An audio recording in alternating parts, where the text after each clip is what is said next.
This is our legacy. All of you running away at the speed of light. It's like a force really taking over me.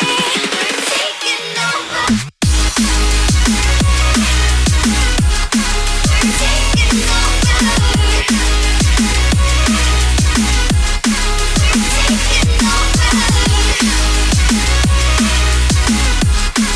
We're taking over.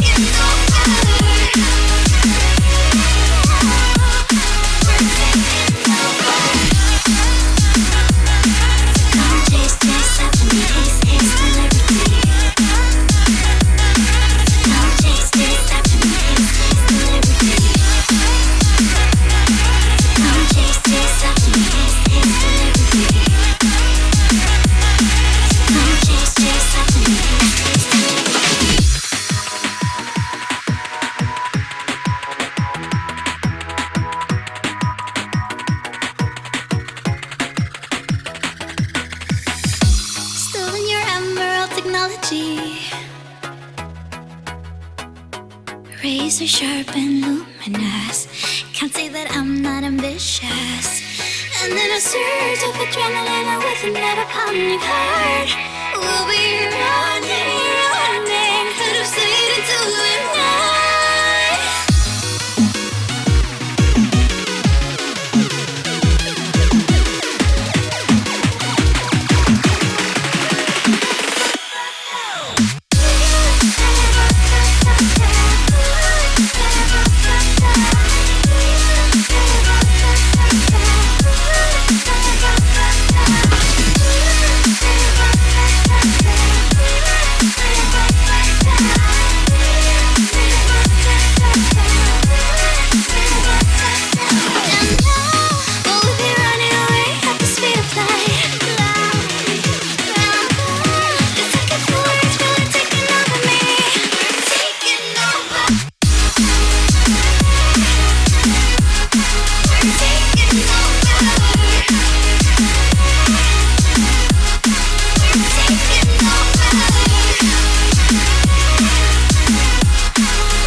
Alright, see you later, buddy.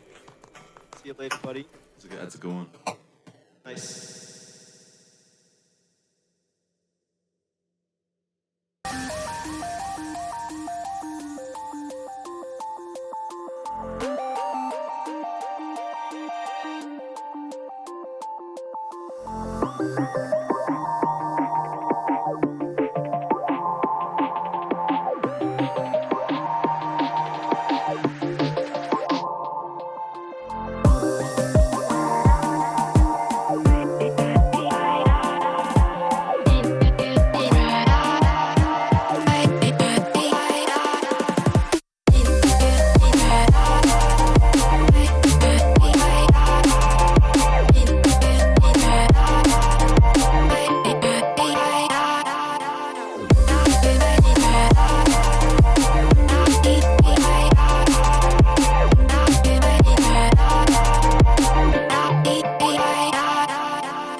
Let's go to see the stars and the moon. I'd fly far into space as long as I am with you.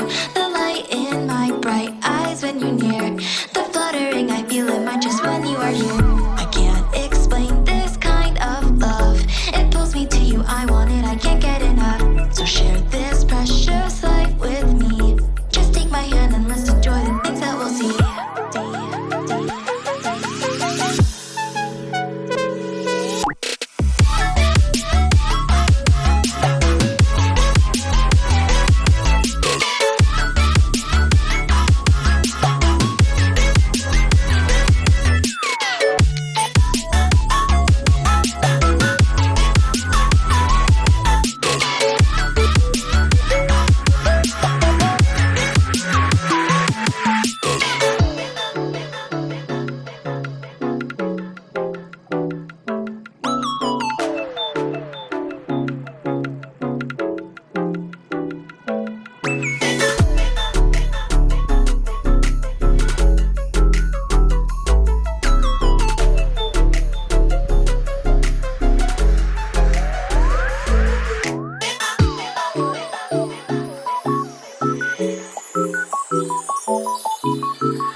Let's go to see the stars and the moon.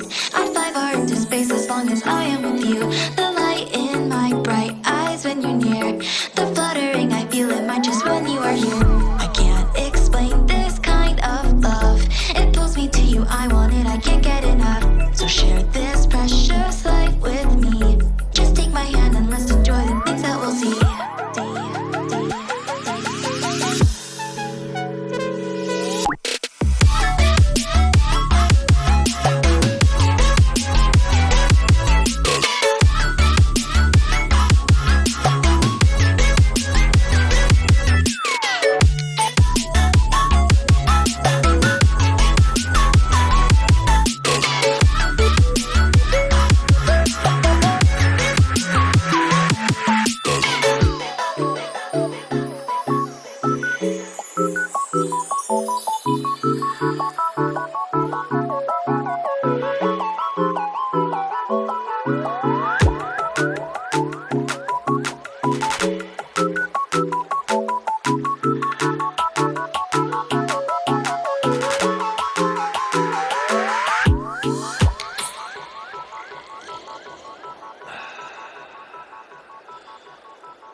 We are at Cruz Hall at UC Davis. My name is Alex. This is Takeshi. We are going to be your casters for the first match of the day.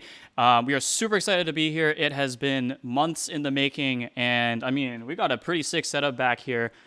Huge shout out to Red Bull for that fridge back there. It looks really cool.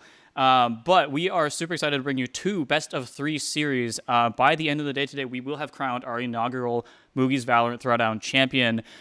These teams have run a gauntlet of matches. They started with 24 in the pool, 6 groups playing a double round robin.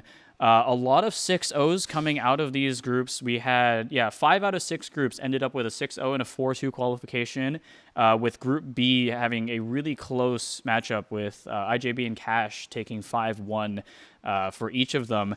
But after that, they went into a best-of-3 knockout play-in series, where they were then seeded into the double elimination bracket if they had won that series. You can see those seedings right here. And then from there, they have played through the double elimination bracket, and we are now up to the lower bracket finals. With it is Nathan's Kitten Shelter, the 4th seed from Group E, and I Just Boss, the 5th seed from Group B. Takeshi has casted I Just Boss before. What do you think about them and their chances against Kitten Shelter today? The match that I cast for IJB was versus Avengers. It was their best-of-3 play-in series, and it was very interesting, very individually driven. So we're going to have to look for the big names from IJB, MJ, Goblin, Koister, etc. We're going to need some big performances from them in order to have a super, super competitive match here. But I'm excited to see both teams. I had a chance to cast Nathan's Kitten Shelter as well. We do know that they are playing with a couple of stand-ins today. So that'll be very interesting to see if they have different substitutions, different lineups that they're going to use with these different players. So really interested in seeing how that turns out. Yeah, interesting thing to note, both of these teams were first seed in their group coming out. They, I believe, both won their play-in series 2-0, so they have shown very dominant performances so far. I Just Boss hasn't actually dropped a series yet. They started in the lower brackets, so now that they've sort of run their gauntlet all the way up. Nathan's Kitten Shelter did end up losing their upper bracket finals to Kitty Squad, I believe. So we are now at 10-2 for Nathan's Kitten Shelter, 11-1 for I Just Boss. They dropped one singular map in the regular season, but it looks like players are pretty much in the lobby now. We're pretty much ready to get into Agent Select, so we'll be heading up into Map 1 as soon as all of the players and the lobby are ready. We're just, waiting on a couple of things, but yeah, I'm expecting a really good match today. I am hoping for a 3-map series. We've seen mostly 2-0s so far, but I don't know. What do you think? Every match that I've cast so far, Alex, it's been a 2-0, it's been a 2-0, it's been a 1-0, 1-0. So hoping to see some really good competition today. I mean, I don't know if our voices are going to hold up, but I'm hoping for 2 3-map bangers, obviously, and may the best team win. Yep, for sure. And for the schedule today, obviously our first match is starting as soon as we can get it ready, but we'll be playing map 2 of this series at 1 o'clock, and if it goes to map 3, we'll be playing it at 2 o'clock. From there, the second series will take a 2-hour break, sort of, so if we, finish at map 2, then we'll be starting the finals at map 3. Anyways, it looks like Agent Select is pretty much ready to go, so let's go ahead and hop into map 1 of the lower bracket finals. This is, again, I Just Boss versus Nathan's Kitten Shelter, and we'll have that right on the screen as soon as we can get it there. All right, so we're looking at pretty standard compositions so far. Looks like the graphic had a little bit of an oopsie, but that's okay. We'll fix it in map 2. Yeah, pretty standard. I'm not seeing anything super out of the ordinary. I know we had like a deadlock last time we were live, but this is all looking pretty normal. Oh, that is a deadlock, actually. Ooh, on Split, actually. Very, very different. But again, Army being one of the substitute players for Nathan's Kitten Shelter, so they definitely have a different lineup in mind with him in the pool. Just to go real quick off the players, for Nathan's Kitten Shelter, you have Omis on Raze here. You have Tiger looking to hover Cypher. You have Neff on the Breach. Army is on Deadlock, and you have Xylad, username Fennis, as Omen. And on the side of IJB, you have FP on Sky, you have MJ on Raze, Geo looking at Omen, Goblin, Hovering Cypher, and Koister looking at Reyna. A lot of familiar faces here from IJB with a very similar look to the last time I casted them. Yep, I do remember MJ's Raze. That went pretty hard. And I believe GG was also playing Cypher last time, if I remember correctly. I believe FP is one of their substitute players. That's a new one, but again, the Sky is very common on Split. I am not super surprised to see it. That Deadlock is definitely going to be sort of... Oh, never mind. Okay, that's Viper locked. That's interesting. Viper ult, obviously very important, very high priority ability. I'm hoping to see a lot of good utility use out of the Viper. I think a good Viper makes the team work, but a bad one also sort of makes the team fall apart. It's not like a bad duelist where it's just like they're just not getting the frags. A bad Viper can genuinely screw things up for your team. Well, substitute or not, if you're bringing out something like Viper in map 1 of the lower bracket finals, you have to have a reason for it. I expect a lot of heavy A play with the wall, walling off the ramp and off of Heaven. You can ult back sight. There's a lot of things you can do, and we're going to hop right back into game. All right, pistol round, standard buys, a couple of ghosts on each side. We're just looking at, trying to pick up an econ advantage here, light util. It's all pretty normal. Yep, just going to be interesting to see what the setup is here. We're going to have 4 players outside of B site for the side of IJB. Okay, looks like we're going to have a little bit of a match pause really quick. Not sure what the issue is just yet. I'm going to wait for production to let us know what the issue is. But yeah, I mean, we see the comps. We see sort of the setup that we're going for. It looks like it's going to be, I believe that was a B push they were gearing up for us. So hopefully we can get that match on pause as soon as possible. But yeah. It would not be a collegiate event without a tech pause right at the beginning, or any event for that matter. Hey, it happens to the best of us. Stuff's going down. We're going to try and resolve that as quick as humanly possible. Yeah, for sure. But again, big shout out to all of the sponsors that made this happen. Obviously, you see Valhalla over in the corner on the screen there. They were super graciously able to provide all of the PCs that the players are playing on today. Super happy that they were able to do that. Obviously, this event would not be possible at Cruise Hall without it. As well, Rally Cry and the Army National Guard grant that's been supporting us throughout the entire online phase of the event. As well as Ubli and Red Bull, who are providing awesome refreshments for the day today. But it looks like we've resolved the issue, and we're going to be heading on back into the game really quick. Any second now. Looks like we're good. And here comes that B play, there's hopefully. There's the unpause. As quick as humanly possible. MJ's going to blast back onto site. Here comes the Sky Flash. Second blast back is into site. Xylad playing from Heaven with the blind. There's going to be 3 up already from IJB on the T side. Looking to get the plant down open as humanly possible. FP gets it down. 5-on-5 retake for round 1. The pistols have come out to play. Here we go. Koister is under Heaven. He's got the ghost. Reyna on pistol rounds is a demon as Geo takes the first down. That's first blood for the entire game, IJB. Koister takes down Omis. 5 for 3 to the T side. This is looking rough already for Nathan's Kitten Shelter. FP takes down Tiger. Neff with a nice play around the smoke to catch Koister. Army actually is going to time Goblin in the smoke, so it is a 2-on-3 for NKS. They do have a chance to actually bring this one back. Geo's going to take down Army, though, on the rafters, and it's all up to Neff at the wood box, and he's going to be shut down by MJ from main. 1-0 to IJB. Definitely a fast play on B there. We saw, that explosive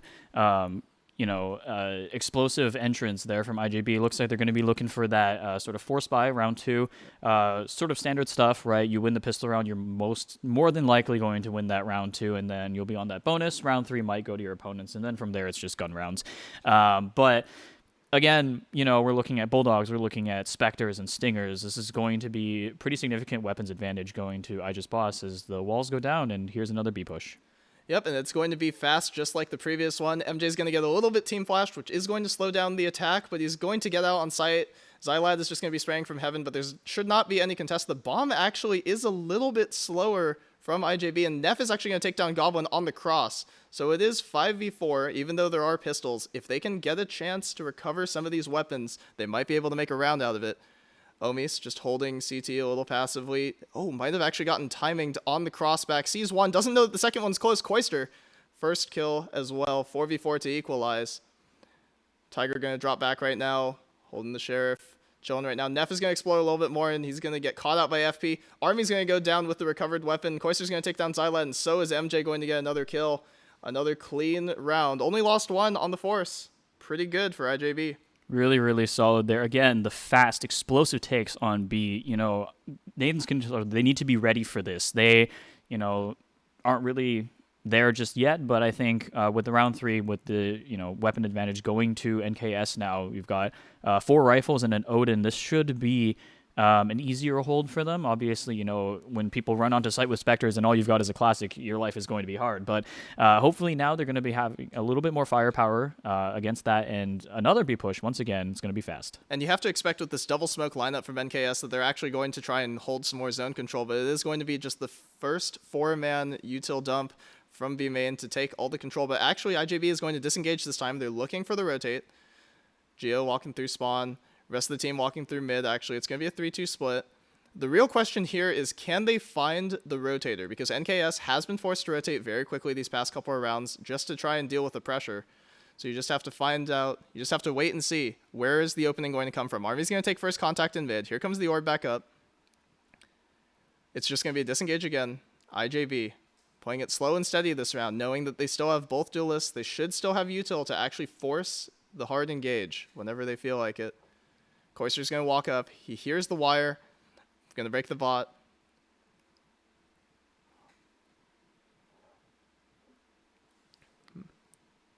Again, just, you know, a little bit more of a drawn-out round. All 5 members of both teams still alive here, looking for the push still. MJ's going to rock it out, though. Oh, sorry, he's going to blast back out. FP takes down Omis.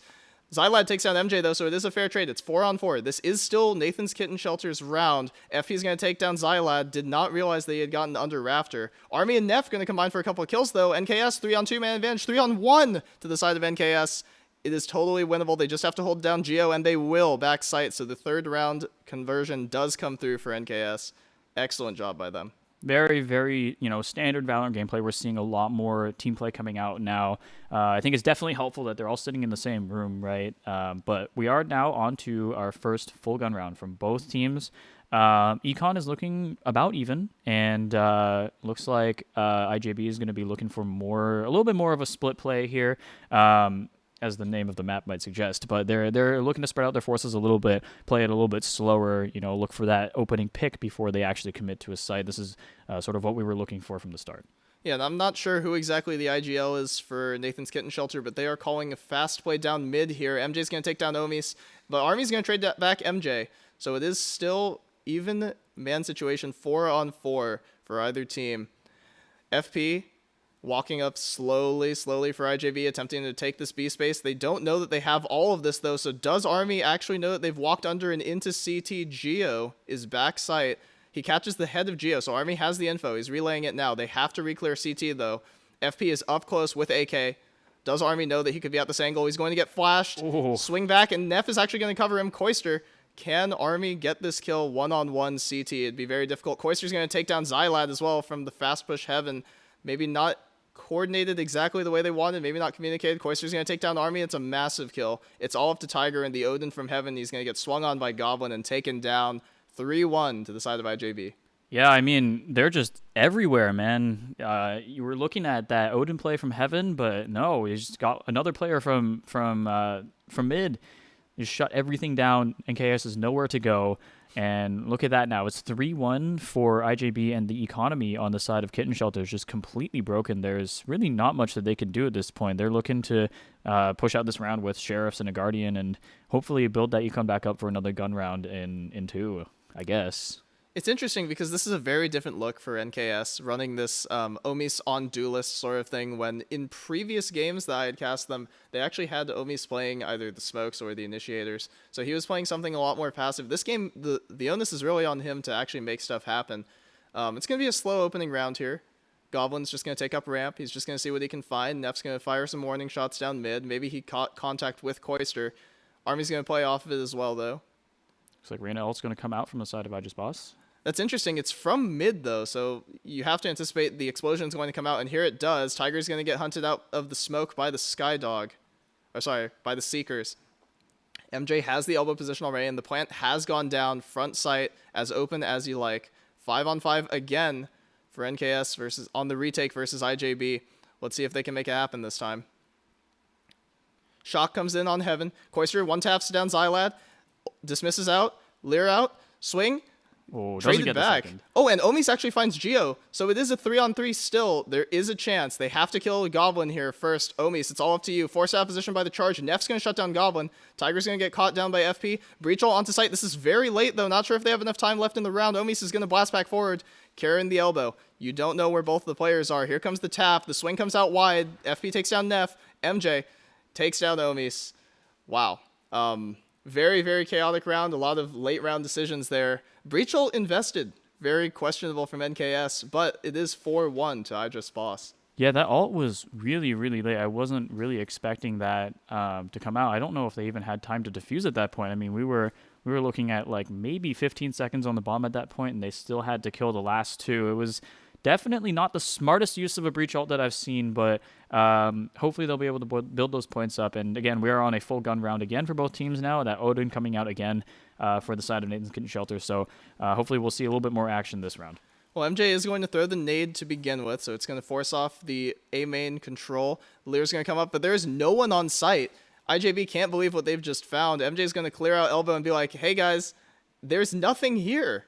They're going to go to the plant position already. Army's going to spray down FP from Heaven through the smoke. Big, big find by the substitute player.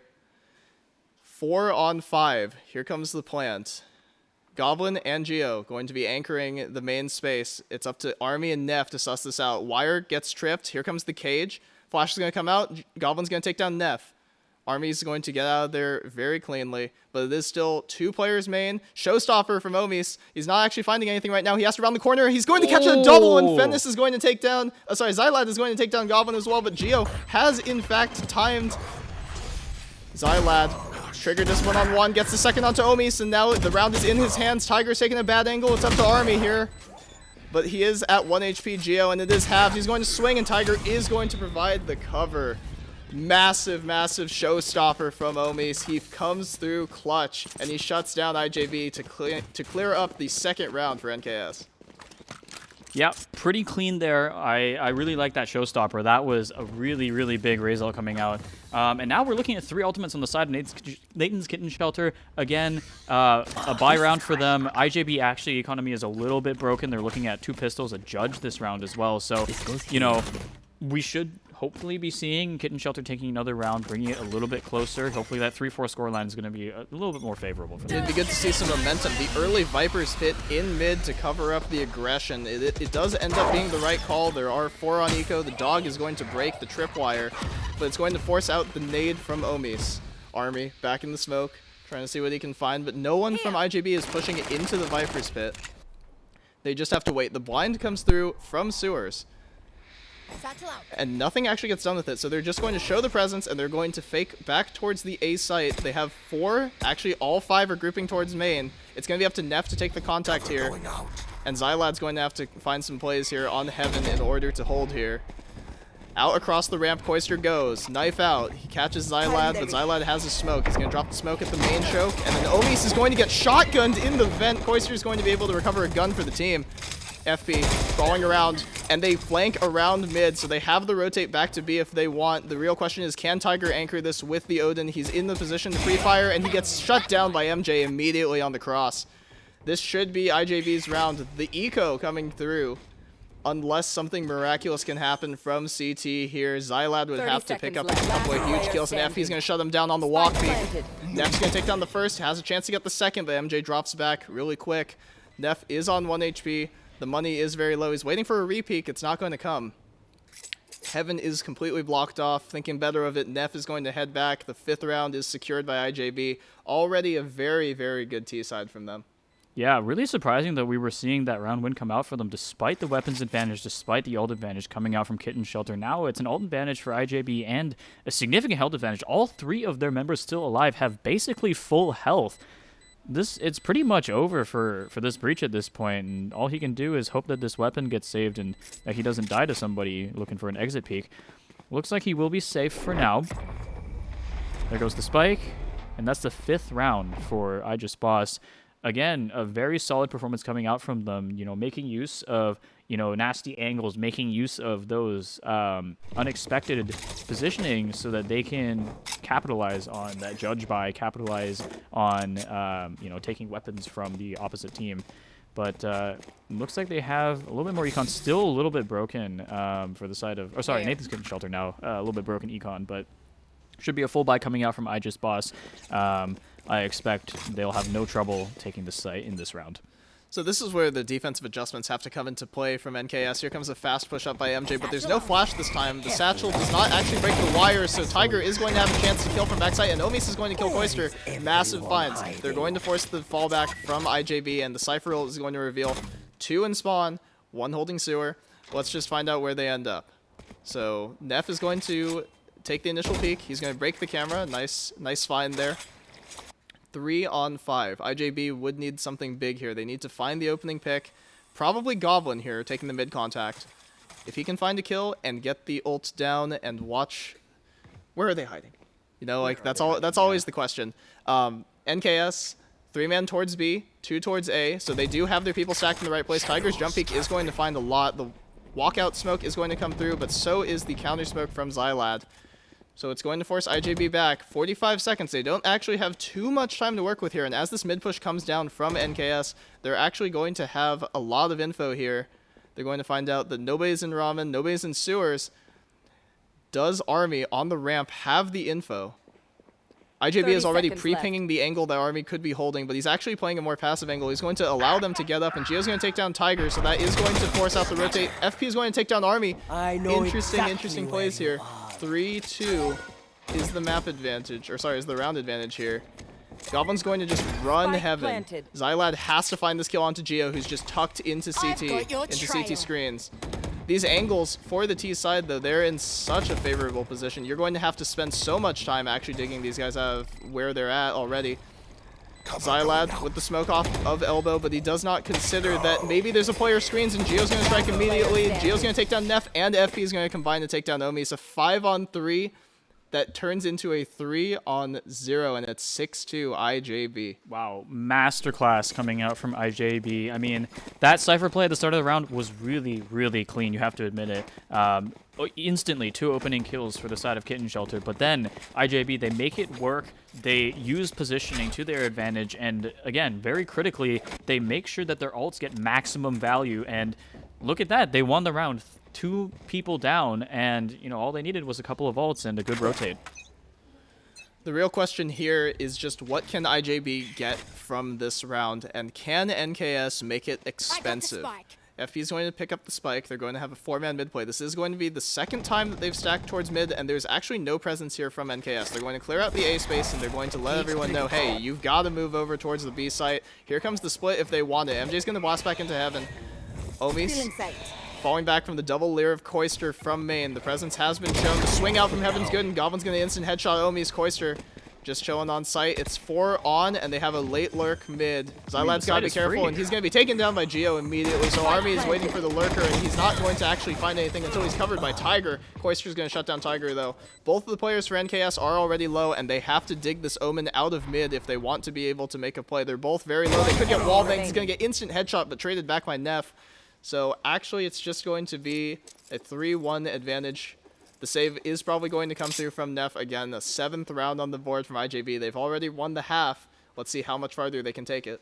Yeah, I mean, the econ, again, is pretty bad now for Kitten Shelter. There's really not much they can do after this round. So it's most likely going to end up at an 8-2 scoreline. And, I mean, from there, the best you can do is save it down to an 8-4, which is still not a great half to be, bringing yourself back into, especially on a map like Split, which I believe is fairly even in terms of, the sides and their plays. Okay. Yep, and just taking a look at the player cams, I mean, you don't actually see any huge difference. This is map 1. There's a lot of nerves going on. I mean, for some players, this is probably their first LAN, and I mean, this is a really, really exciting experience. Great to be here casting. I can only imagine what it'd be like to be here as a player. That's for sure, yeah. I mean, it would be even better if they could play on the stage, but unfortunately, we can't get internet on the stage, oddly enough. But we're working on that next year for sure. Well, all the world's a stage, and hopefully this round will have some players. Let's see what NKS is going to do this round. The fast flash is going to come out from IJB, but there's actually no follow-up here, so they're just going to bait out the nade from Omis early. Nice util trade. Army behind the wall. Oh, if only they knew. The pre-fire is going to come in from Neff. They have a 2-man setup around mid this time. But Neff is playing the role of fast rotate back towards A if he actually needs to. He's just going to shoulder peek, see if he can get some info. He's going to take contact on Goblin here. Koister's going to take down Omis. Big find to give man advantage to IJB again, but Army is going to trade back onto MJ. So these are big finds. This is a really good play by MKS. Koister's going to take down Army on the smoke drop, and Neff is going to push out of the smoke to try and trade, but he's not going to find it. 2 on 4.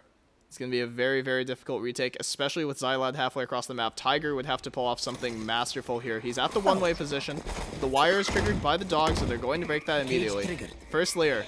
One-way comes through, and he's going to get shut down immediately. The Lear placed perfectly to walk right around the Cypher cage. Xylad, first kill is his, but the second not quite ready for it. An 8th round for IJB. Yeah, super clean there. You know, that Lear was almost round saving, honestly. I think that round could have been disastrous for IJBoss if that cage had gone the way that Tiger had intended it to go. Unfortunately, that Lear was just in the exact spot it needed to be. And there it goes. That's the 8th round for IJB. Again, the buys are fairly even, a little bit scrappy for NKS still. So, again, expected win for IJB once again, bringing it up to 9-2. I mean, the Odin, we all know it, we all dread it. It puts in a lot of work if left unchecked. The early flash is going to come through, but they're not actually going to use any util from the side of NKS, so it's actually just going to be 1 flash down for nothing. Util advantage, gotta take the small wins here. Skydog is going to come up from FP, going to clear out Heaven. No presence in mail, they're going to see Neff on the ropes. He's going to drop back, flash himself back, and Army's going to take down the FP. So they have isolated MJ in mail, but Koister, immediate headshot onto Army. Massive trade. They don't know whether or not MJ has escaped from mail. He's going to slink his way back out now.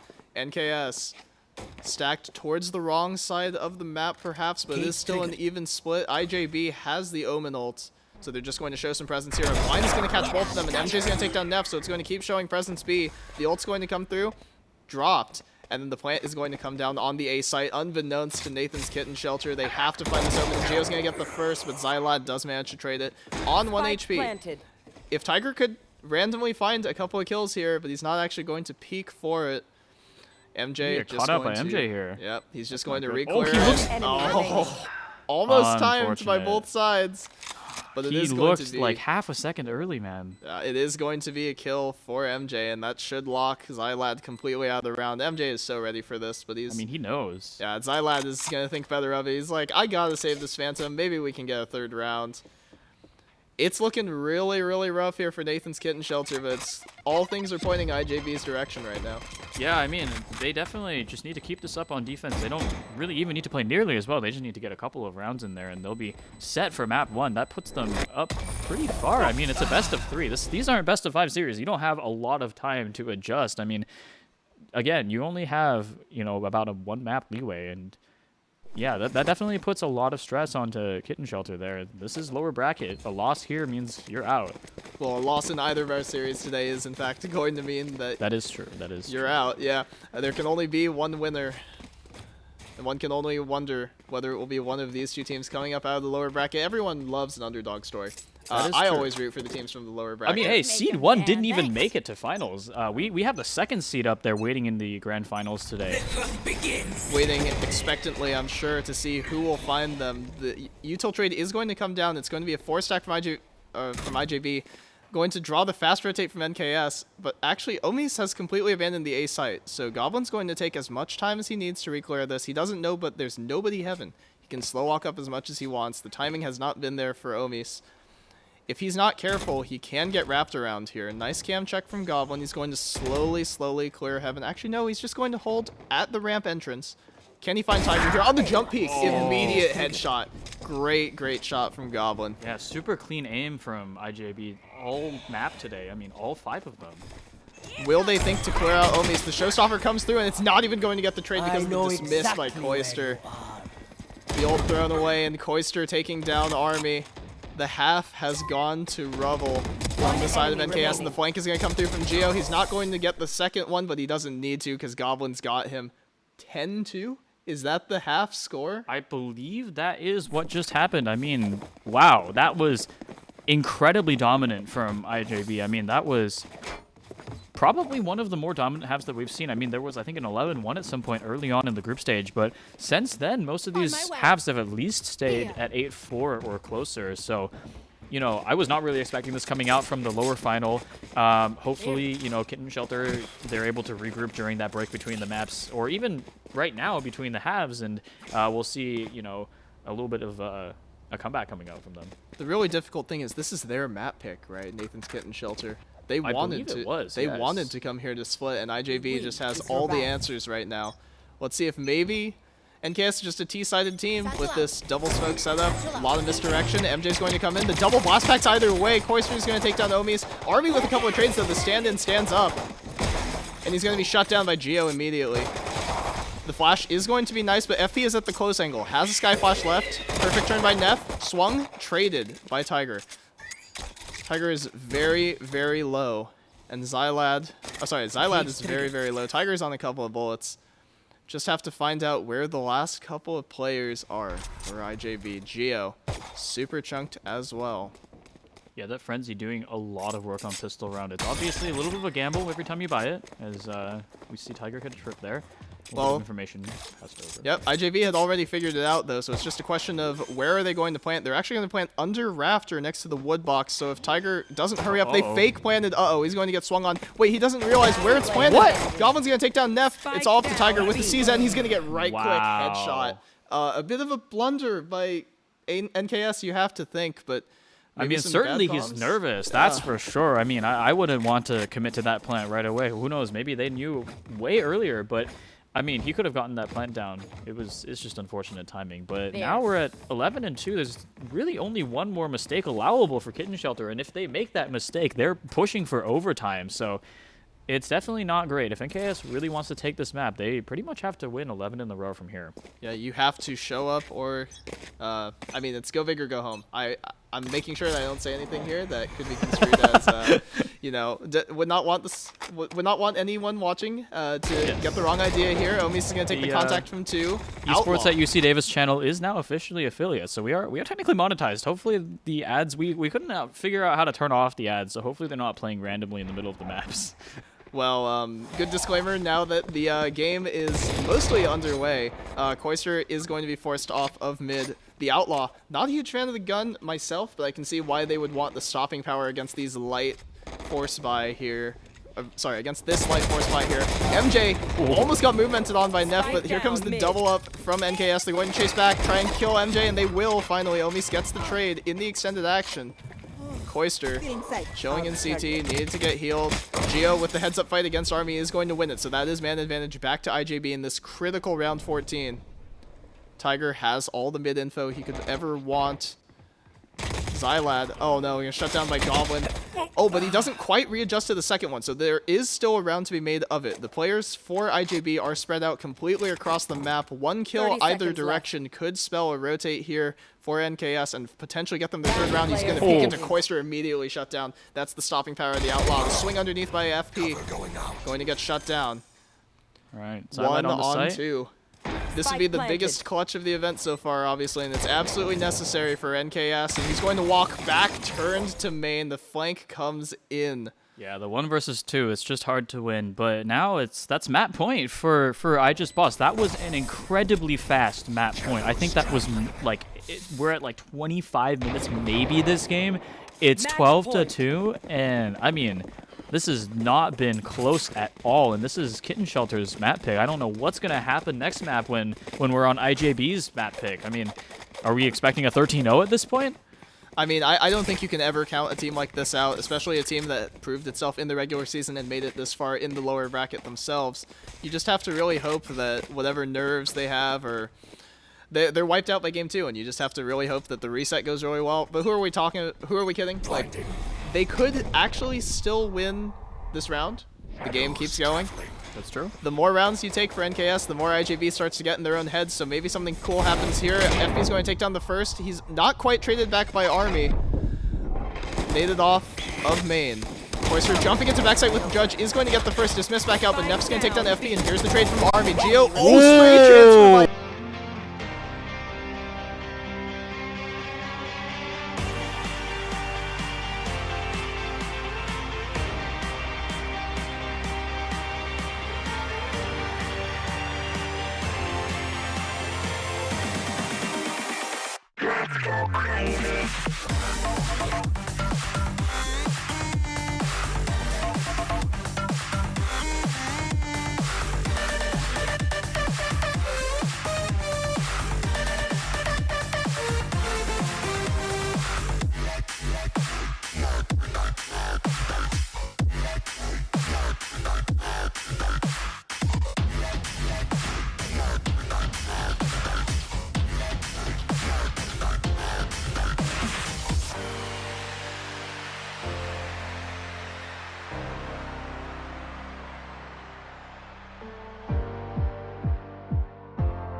on, come on.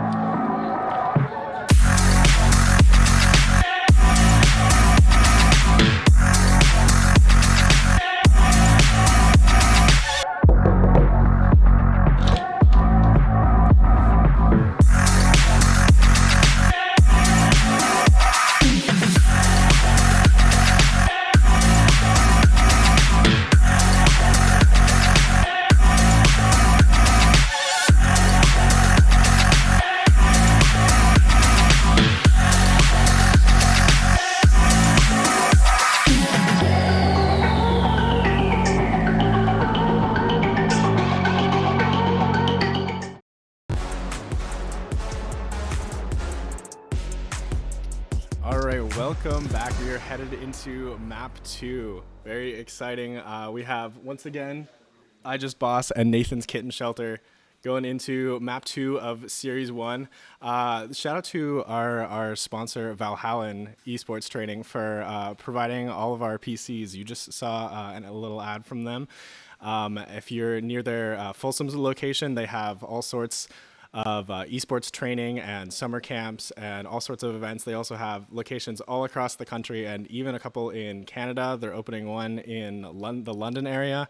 They have a large location in Vegas, so if you're in the area, be sure to check out Valorant Esports Training, and thanks again to them for providing all the systems for the players today. Yeah, I had a chance to look at all the systems, and no sellout. They're actually really, really good looking. I mean, they hooked us up with some great looking setups. Monitors, computers, everything looks perfectly on point. I mean, the players seemed pretty happy with the equipment. So definitely, really, really highly recommend it. And thank you also to Rally Cry, another of our tournament sponsors. Rally Cry is a platform for hosting esports tournaments and events. So we've been using Rally Cry all throughout this process, all throughout the brackets. We had 120 players. And Rally Cry made it nice and easy for us to schedule all those games, figure out all those brackets, and get us to where we are now. Yep. And of course, while we're at it, we can't help but we cannot forget about Red Bull. Thanks to Red Bull for pulling up and giving us all these all nice the cold drinks. Yeah, look at that, man. And We got a whole did you see the fridge of fridge? them. It's so the nice. fridge is so cool. I've been wanting to get one of these fridges, but they're so special. They won't let you have them. The condensation is all over the outside of my can. It's just like it's so nice. So like, you ready for this? You ready, Takeshi? Yeah, do it. ASMR. Did you get that? Did we get that on stream? That was good. Do we want to do over as well? Oh, go for it. Let me see Round if I 2. can. Take 2. Let me see. Ooh, yours is definitely better. I'm a little jealous. No, I was too close to the mic, I think. Might have diminished the quality of the opening. Maybe we should have left the pop filters on the mics. I don't know if that's exactly what they meant by pop filters, but I think you might be onto something here. Yeah. But just for a little bit, while we get our players situated, we wanted to take a second and recap what happened last game. So you'll notice that we have changed Alex's. Yes, I'm substitute. I'm backup Alex. Well, not backup Alex. Alex 2. Or Alex 1, depending on how you want to Which one of you guys Alex. was born first? I'm definitely older. All right, so well, am I Alex maybe 1? you're Alex 1. Does that make me Alex he's 1? Alex 2. Oh, so I'm congratulations. So special. You've won that competition. I'm honored to be Alex 1. The winner of this competition still remains to be seen. However, we need to see the lower bracket finals challengers. In this case, I'm going to call them the underdogs here, Nathan's Kitten Shelter, on the back of a very, very rough 13-2 defeat at the hands of I Just Boss. It's going to be a very, very difficult uphill climb. The map, I believe, is Bind coming up here. That is correct. We're headed to Bind map 2. Yeah, we're headed to Bind for map 2. The choice of I Just Boss, who had a very, very dominant game. Some great performances from Koister. Really, really nice game overall from Geo and company. So we'll see what else the boys have to bring us as we move into the second map pretty shortly, actually. Yeah, looks like we are ready to head into our agent select, and let's see what we got going on here. My apologies for missing that transition the first time. That was on me. That was my first time on this prod system. I'm so sad that we missed it. Do you see how beautiful this is?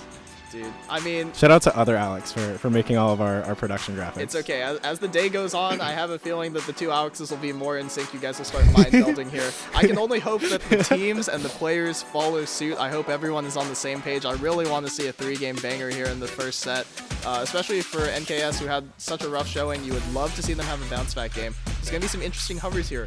Is that a clove being hovered by Xylab? That is a clove. That is a clove on either side. We have a Cloister on and clove. the Cloister. Yeah, and as I was saying to Takeshi before stream, I'm a little behind on my Valorant meta. I haven't been playing as much recently. I've been busy setting up this event and whatnot.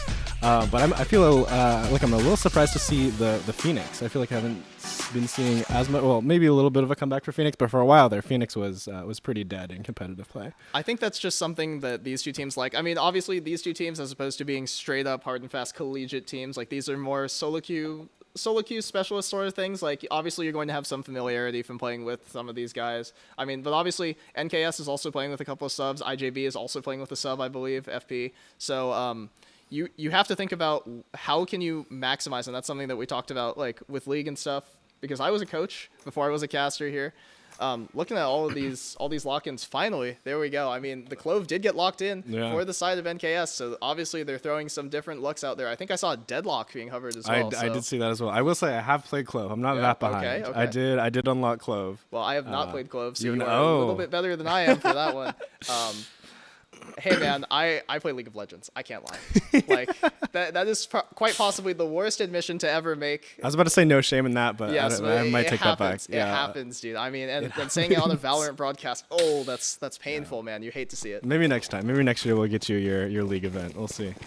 I would sure love that, but hey, we're focused on the here and now right now, and NKS absolutely has to be. This is a must-win game, obviously, for them to continue in the tournament, being 1-0 down. The lower bracket finals coming down to this map potentially. You have FP on Phoenix on the CT side, right? Yeah, okay. Left is CT. Good job, Good job, me. I got it.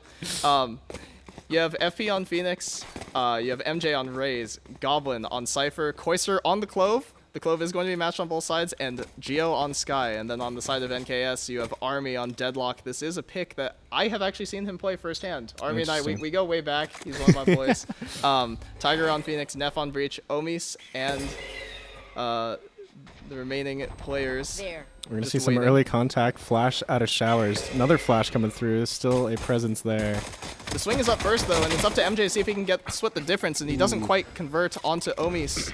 So it is going to be a nice opening kill. Omis and Xylad are actually going to combine for the first pick. This is a big difference from game one, where IJB had man advantage in 11 of the 13 maps, or sorry, 11 of the 13 rounds, if I'm not mistaken. Goblin hears all of this. Great positioning. He's going to hear the movement from NKS even before they hit the wire, but Omis is going to take down Koister as Goblin takes down Xylad. So it is going to be a trade of the Cloves. Some smokes are still going to come out, but it's not really a useful spot. And FP's going to take down Army immediately. The wall comes through. So it is going to be a 2-on-2 at the site. But the Deadlock wall does wall off CT, so it is going to take a substantial time investment in order to break this. Neff has his back turned. It's not an actual smoke, it's just a wall. FP, seeing what he can find on the camera, pings Tiger inside the site, but he gets the first kill onto FP. Flash out sight, has the swing, doesn't quite land any of the bullets. Oh, you hate to see it. It's a solo queue special, but it is going to be the round going over to IJB. Yeah, 1-0. That Frenzy magazine, sometimes, you know, it's great for that full auto, but sometimes it's not quite enough to get that second kill after you gotta reload in between kills, you know? I mean, it doesn't matter what game you're playing, Apex, CS, like Val at this point, like any automatic pistol, like that mag runs out fast. Yeah. You better land that immediately or you're not hitting anything. Yeah. Are you a Frenzy enjoyer? Maybe like, how about 3 years ago? Yeah, maybe something like that. 3 years ago, wow. Long time ago, when you could buy Frenzy and Light. Yeah, you know, that's fair. That was peak Valorant, obviously, as broken as it was. Yeah, I'm something of a Raze main myself, and sometimes I do the Frenzy and one Satchel. I feel like it's a fun I just buy. don't think any of my champs get to do that because I play like Harbor. That is valid. All right, looking like we are going to be setting up for a B push with some fake contact on A short. NKS full stack over here towards Hookah. It's going to be 4. The ping's not... The flash is going to give the info, but it's not actually going to show anyone. Omis is up in front of the smoke, but Goblin's going to shut them down immediately. Geo just waiting in the wings as MJ and Koister combine on the flank. Army with a massive 1D gets the second one onto FP. Oh my gosh. But he is going to be shut down by MJ in the end. Wow, massive couple of shots coming in from Army. That was beautiful, yeah. That timing coming out of the teleporter, unfortunately, was just not quite right for them, but that was some crazy shots there out of Hookah. Oh my gosh. If he had the timing and the knowledge on the third player pushing, you can only imagine it goes to a 1v1 from there, and it's anyone's game. I mean, Army stepping up, hitting some massive shots. NKS is definitely going to need that. IJB has been better on the day, though. They're up 2-0 on this map, looking to convert the somewhat forced. I mean, Army did a fair amount of damage, so you're going to see a half buy coming through from half of IJB. The top frags actually are going to be the ones on the light weapons. MJ just going to be curled up, and he's going to find Neff. An interesting swing with no info. And FP is going to get the lineup onto Omis and Tiger. Oh my gosh. Bad keeps getting worse for NKS. They're going to be so split here. 1 on 4 if they push this site. It's going to be Xylad. He misses the opening chance onto MJ, and he's got to drop back here. Army can't provide him help with that angle. Xylad's going to take down the first. Army has a chance, and he gets taken down and traded by Koister. So that is the clean 3-0 from IJB. Some individual heroics on both sides, but everything coming up IJB so far. Yeah, that's tough. I'm not sure what you do there. Hopefully they have a bit more of a buy this round, but not the most auspicious start for them. They're going to have to figure something out if they want to get it together for this half. And it looks like they will have a bit of a better buy this round. Some lighter shields, some guardians, but definitely that's something that they can make work. I think for NKS, the point of attack needs to, the turning point in the round has to be finding where the Cypher kit is and then hitting away from it. With this triple duelist setup, the flash comes through and Gio's going to take down Army, and he is actually going to aggress further and take down Neff. Recovered rifle has a chance to keep taking this long peek. FP's going to take down Tiger. That is Phoenix Diff in all chat. Gio's going to be taken down. Oh, but 2 trades come through back for NKS, so it is still a 2-on-3. Xylad's going to get the bomb back, as Omis is going to drop back as well on the Raze. The same as last game. Let's see if he can have a repeat impact performance. Maybe with a couple of big showstoppers. This seems very doable, especially with the Cypher having been removed from B-site. B-site is totally clear. Of course, they don't know that yet, but with all 3 flanking here, it looks like they might be taking their time, pushing up B-long here, and they're going to get flanked. I was going to say trigger discipline from MJ, but actually he's going to hit the 1-tap immediately onto Xylad. They did hear the rotate, though, so it is going to be Omis on basically 1 bullet and a dream. He's not even going to consider the short swing from Koister. Instant headshot on the plant, 4-0 IJB. Once again, unfortunate timing with that, getting caught right before the teleporter there, and then choosing to plant out in the open, but having the retake already coming through. Right here. I don't know. It's a really difficult position to be in if you are NKS, having this very attack-sided, a very, very T-sided comp. Like, you knew where you were going to be. You have to come out swinging to take down IJB. They have done a good job of finding the Cypher so far. The question is, do they have enough people to push after the initial contact has been taken and made? Because IJB has done a fantastic job in openers. They've had man advantage in all but 1 round so far, and that was Pistol. The free fire through the smoke was pretty effective, actually, and there is actually the Annihilation coming through. It's one of the coolest ult names. Run it back. Phoenix is sprinting through U-Haul, but he's not actually going to find anything. The Annihilation does get the kill. Gio's going to swing and take down Neff, and now they know that Phoenix's body, Tiger, is short. Here's the flash. Nice. Oh, okay. He barely manages to control the spray, and Koister is actually going to res himself. And he's going to swing up with the short. He's going to be shut down again, feeding another orb over to Tiger. No biggie, but Gio's got the trade. I saw the knife out for a second there. I got a little worried. You gotta imagine the boys from IJB, they've got to be laughing their heads off, popping the clove ult, the little self-res there. Yeah. On a round like that they had in control. Maybe a little bit of gamesmanship going on here, but you never know with these two teams. All right, so the real question here is for NKS, who's going to show up? Who's going to start showing up? I mean, obviously Omis has to go big with, with the Raze, but also Tiger on Phoenix. Neff on a very, very supportive champion this time around, so he should not be doing the majority of the heavy lifting. Here comes the fast play down long. FP takes down Omis, and Koister takes down Xylad.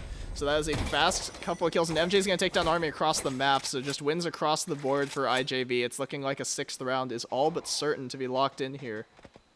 They're just running out on attack, not even waiting for first contact, just running down B-long and hookah. They are playing T-side on CT side. I mean, 3-man flanks, I mean, just peak angles, Tiger with the flash out, and actually Koister is going to run past it. Phoenix flash, I mean, you don't have to dodge it if it's not on your screen, I guess. That is true, just run away. Really, really difficult scenes here for NKS. Down the barrel of 06. I mean, it would take a massive comeback for them to be able to equalize this half, but it is still very doable. I mean, they've had rounds where it's been close. Yeah. You just have to see them take it across the line once or twice. You think you think having them play further back at that initial contact might help? Because it seems like they're losing a lot of their fights right at the top of the match, getting pushed out by the defenders. Yeah, I mean, when you're playing T-side, I mean, there's many different ways you can try and attack it. If you're spreading the map out like this and you're just, I mean, it's not necessarily a default because you have a 3-2 split. You're just trying to take map control. You don't want your players, if you're NKS, on T-side, you cannot be having your boys take individual 1v1s against IJB. The individuals have come to play from IJB, like MJ with the opening kill on Xylad. The self-res is going to come in, so let's see if he can find the trade on himself. And he's not going to check the corner. Gio's going to shut him down immediately, and he's going to take down Tiger on the double up. Showstopper from MJ looking at the back of sight. He's going to catch the double on the Showstopper. Another massive impact raise play. Neff with the instant headshot, but traded back by MJ. A quadra kill for him in this round. That was a crazy cleanup there. Nice little raise ult. Yep. Well, we've seen some banger Showstoppers already. Let's see if one more will bring the house down. I mean, you can only assume that with only 5 more rounds. Oh, 5 more rounds in the half. One more Showstopper is bound to come through from either side. You just really have to consider what can we do here with the ults that we've got. I mean, you've baited out the Phoenix ult, Cypher, not Cypher, the Clove, Phoenix, and Raze ults. From the side of IJB, Koister's going to win the initial duel against Army, continuing the first blood streak that they have. There's a 3-man stack over... Oh, sorry, it's all 4 of them going to be stacked over towards Long. Here comes the breach ult immediate. FP's going to try and stall with the molly. Omis running through the fire and the flames to try and take down FP. He catches them on the jump. Gio's got an instant headshot back on the sideline. Here comes the Phoenix Splash to try and trade. Tiger takes a bad angle, and Goblin takes down Omis in the spawn. And Gio's going to kill Neff in the smoke before the neural threat? Neural theft? Neural theft. Yeah. There you go. And see, that's how you know I don't play this game anymore. I mean, it's okay. I got you. I appreciate the backup.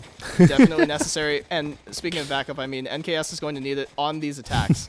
They are grouping as 4, but they're not actually making full use of their man advantage. They're having one player, the 4-1 and 3-2 that they're doing is getting dissected down to a 3-1 and then 1 death, or 4-0. Yeah. So I mean, when you have two sides trying to converge, when you're trying to do the pincer, you need both sides. Here.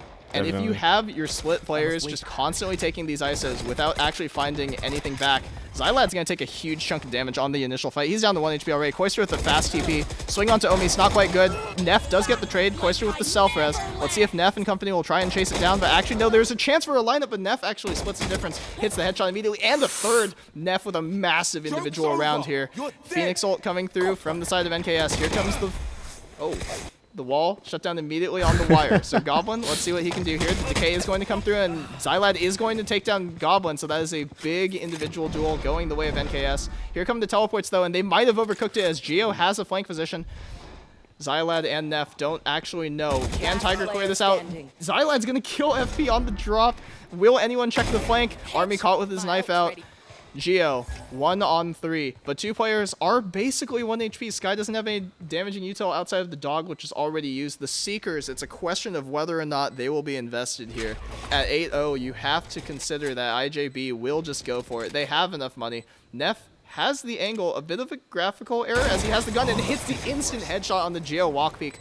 Massive 4K clutch by Neff to bring it back. That's the first round for NKS since, what, midway through last game?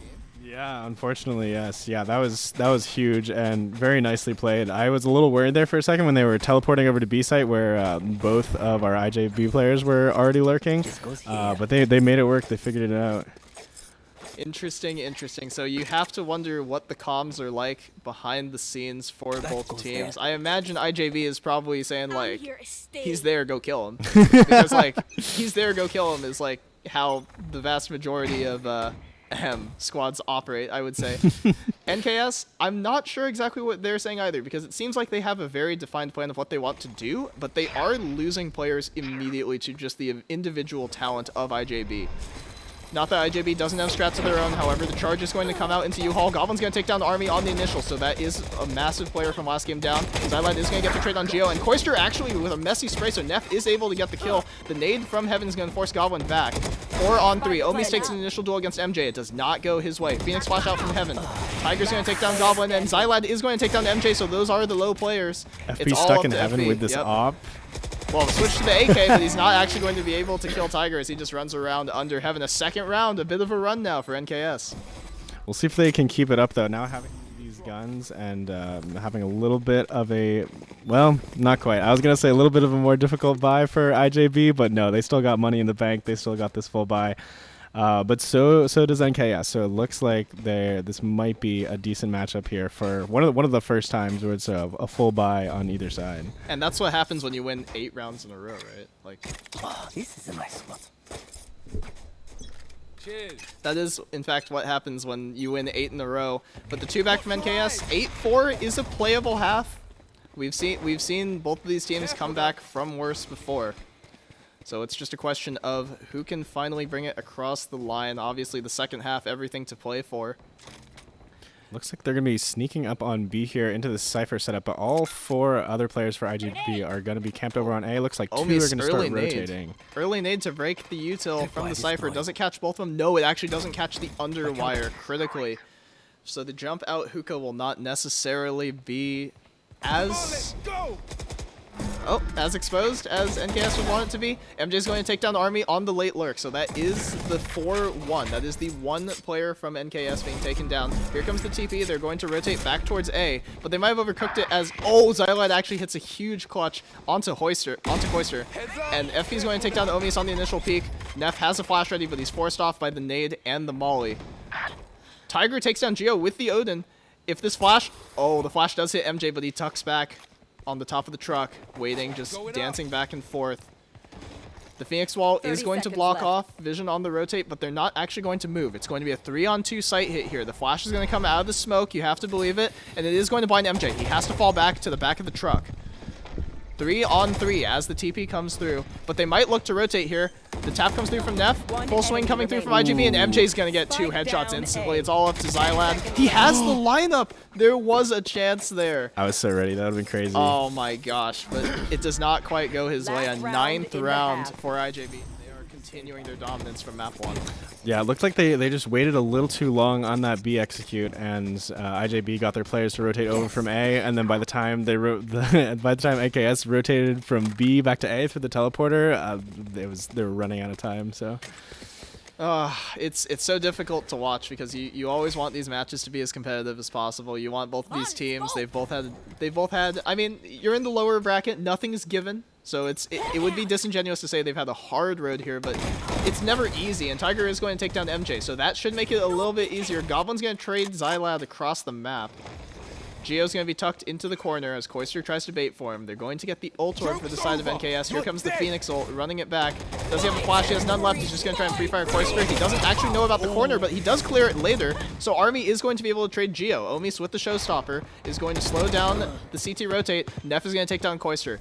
Big find. It's going to be all up to Goblin to see if he can find an opening pick here. Neff's going to shut him down. The headshot towards heaven. Another huge headshot coming through from the breach of NKS.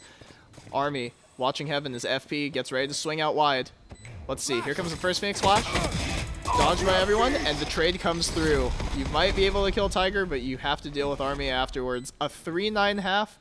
It is still anyone's game.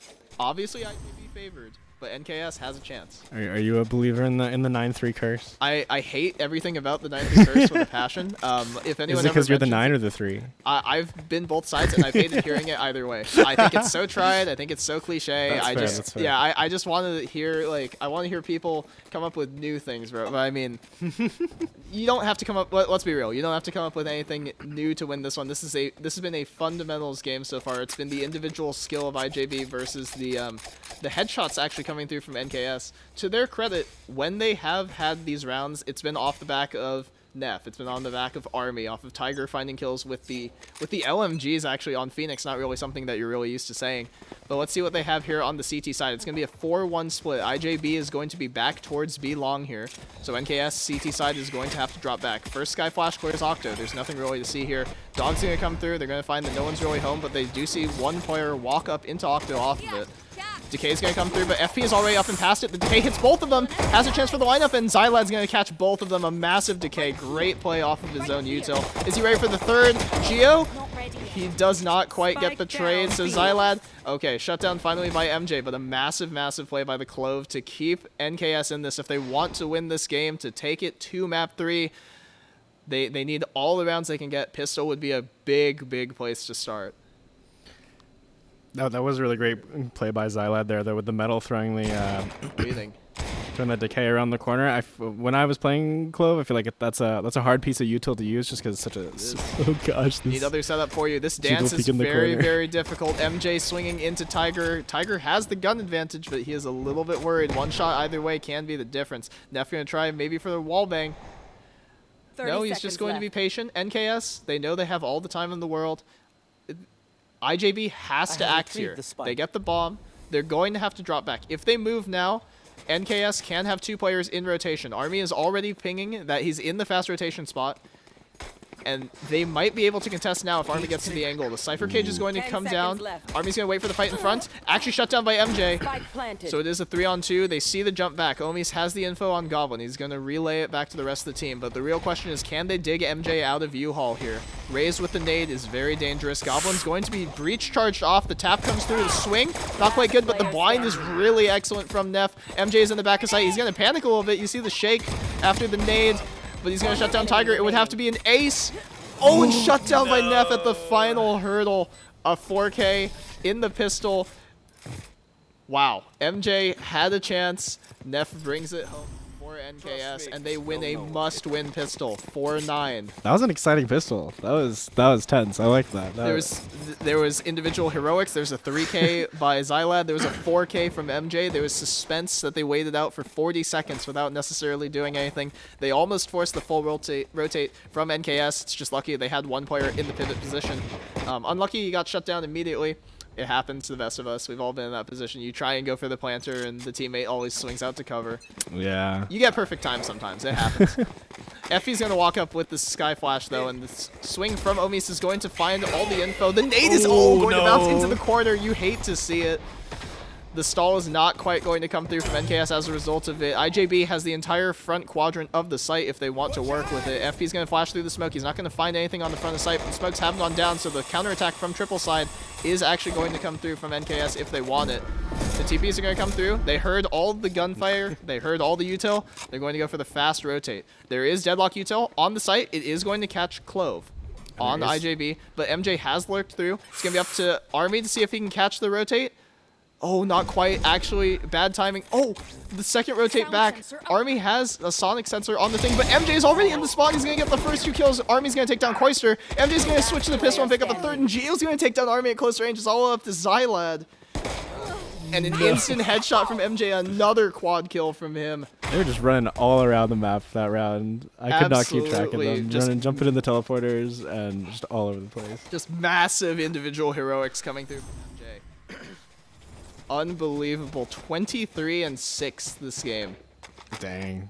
That's crazy. Yep, well, NKS, you gotta dig deep here. That was the 4 spy that you just got squished on by the Stinger. Unfortunately, the U-Haul lurk from IJB was perfectly timed so the Army could not catch the info. Could not see MJ walking straight through the CT elbow. Omis is walking close enough to the woodbox that he doesn't get flashed by it. There's going to be a 4-man stack by NKS towards the point of attack. MJ's going to take down Neff immediately. Army's going to get traded out by Koister as well. The 1-digs from the first half not necessarily coming through here. Goblin's going to take down Omis. It's looking all but lost for NKS this round. The knife up. First kill by Tiger is good, but MJ's nade is a little bit better on the trade. 11-4, looking all but guaranteed here unless Xylad can hit a, we'll say the clutch of a lifetime with a classic. The first dink does come through, so the overheal will come through as well, but Goblin, the headshot, 11-4. NKS, you've got to dig deep here. You have to find something different on the CT side. Now that you have guns, this is the do or die round for them. This is essentially game point and series point. If they lose this one, 12 rounds for IJB. OT is the best thing they can hope for. Me personally, this is the round where I buy a judge. I just satchel around and bop him in the head, but you know, it's not everybody's style. I think both raises could do with a little bit of that right now, but MJ has been so red hot on the AK, I think you probably just keep him on the rifle. The flash is going to come through from the T side. Two flashes being invested. Phoenix flash and the Sky flash. A little bit of a team flash from NKS. Maybe miscommed. Tiger's going to fall back, but he's making noise here. The Odin is in position. The flash comes through on the jump, but Corster is going to take down Tiger at a bad angle. NKS man disadvantage already. It's all up to Neff, and he's going to hit the double spray down. MJ's going to get the trade. It's going to be up to Xylad here. He hits a nice pre-fire through the smoke, but he doesn't actually know that he's hit it. Self-res by Xylad. Nice swing back and forth. Oh, they body blocked him into the corner. Neural Theft is going to come in. Cypher ult shows there is no one on A, and here comes IJB and knocking. They're going to run up and plant immediately for showers. They have the cage to cut off CT elbows, so Army does not necessarily know where Goblin is. Will he play up close, or will he just wait for a bit of a play here? The cam goes deep, and actually Goblin's going to get timed on the util use. Wow, Geo hits a massive wallbang. 1-on-1. Omis versus Geo. The headshot doesn't come through, and Omis hits the clutch in the do-or-die round. The 2-on-2 goes the way of NKS. They needed that one to stay in this game. I must say that was a little entertaining with the Cypher cam. Cypher throws at the cam, but Raze pushes past and doesn't see him in time, and Raze swings the corner and bops him. I mean, if you've played Valorant, you know you've been there before. You take out your util, and of course the dude is right at the angle that your util does not cover, or you cannot you cannot do anything to save yourself. You just have to not put yourself in that position to begin with. Obviously, if Army were a second behind, that cam would have been perfect. The tag was pre-aimed at the CT walkway, so. Oh, you just have to wait and see. That's all you can do. But the money is still very, very light from NKS. It's light on both sides, actually. Yeah. With the heavy shield investment from IJB. Here comes the fast play from IJB. NKS having a difficult time. Omis with the weird spray. It goes a little awry. MJ's trying to break himself out of the corner. Army's stuck. Neff comes to try and trade. Gets the first. Corsair with the self-res. Dropping back. Annihilation's going to go wide right down the middle.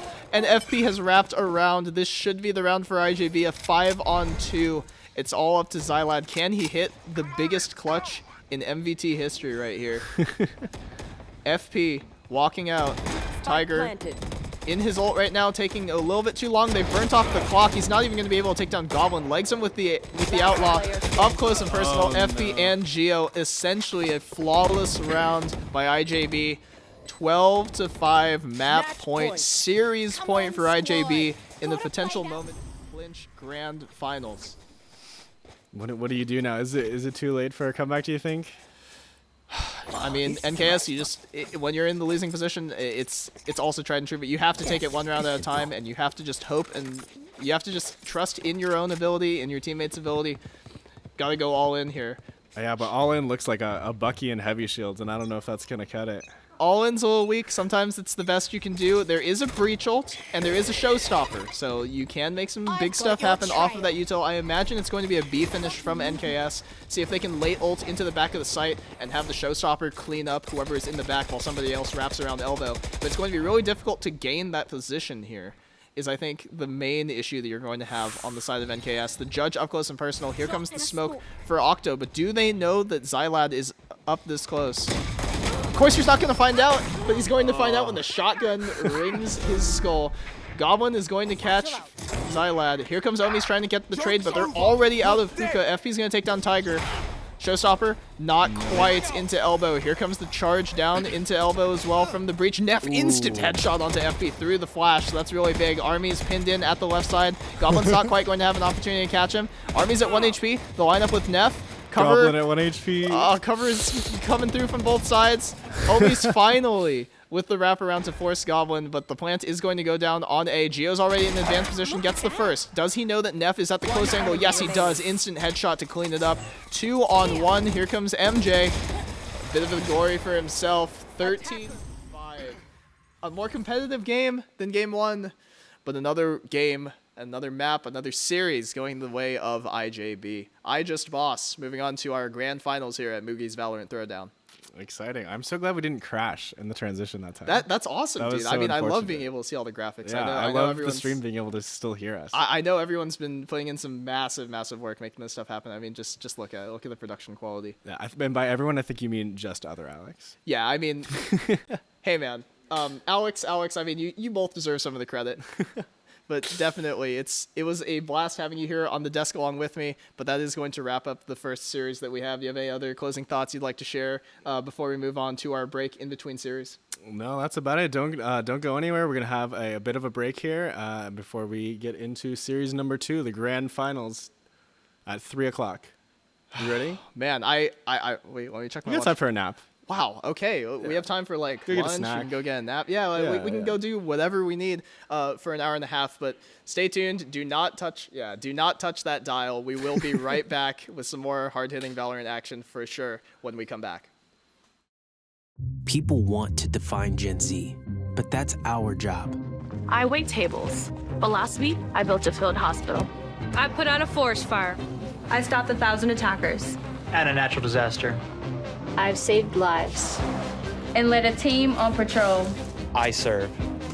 While I go to school full-time. While I work full-time. The greater the challenge, the stronger we become. That was your time, man. Try away.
Alright, see you later, buddy.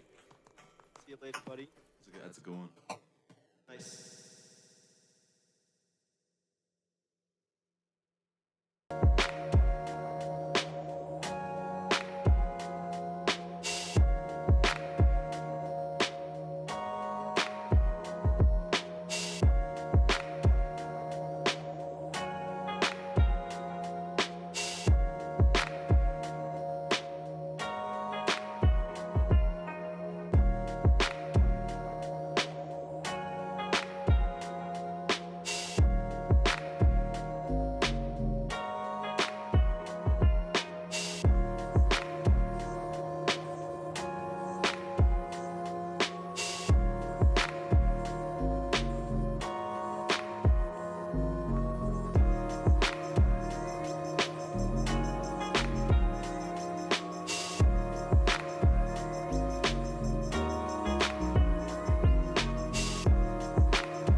Ay, can't stop, won't stop till we on top.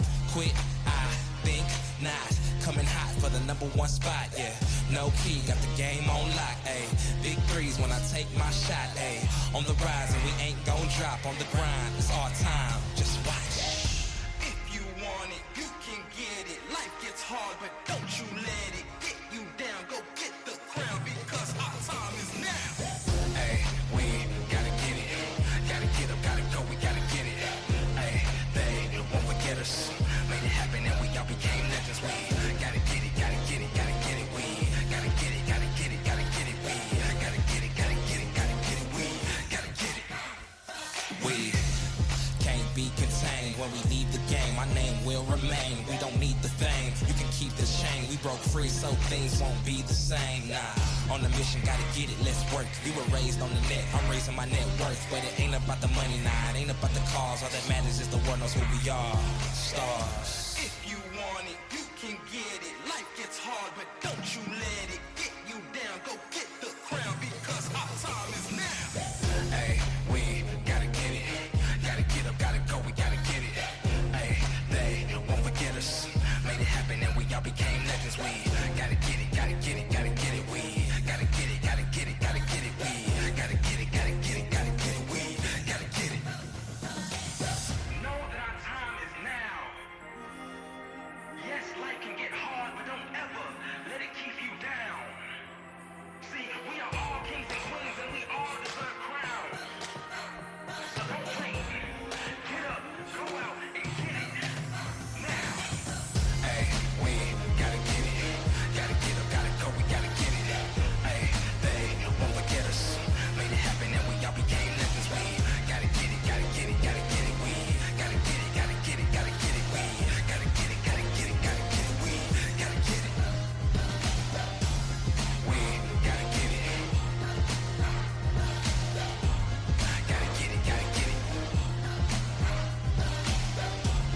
We gotta get it. Gotta get it, gotta get it, get it.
analogy. Razor sharp and luminous. Can't say that I'm not ambitious. And then a surge of adrenaline with a never pounding heart. We'll be running, could have stayed until the night.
I am with you. The light in my bright eyes when you're near. The fluttering I feel in my chest when you are here. I can't explain this kind of love. It pulls me to you, I want it, I can't get enough. So share this precious life with me. Just take my hand and let's enjoy the things that we'll see.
Let's go to see the stars and the moon.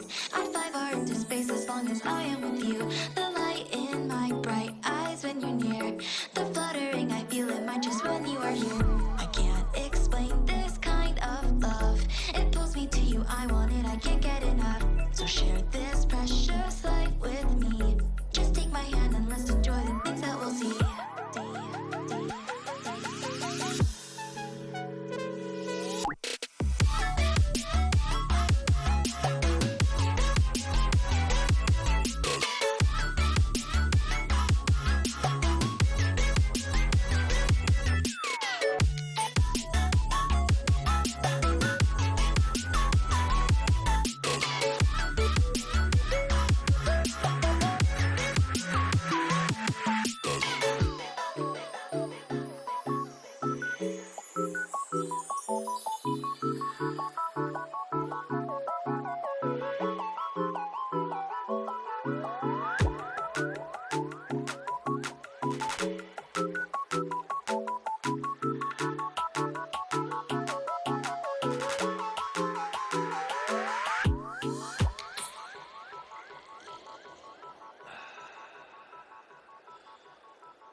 Into the sunlight,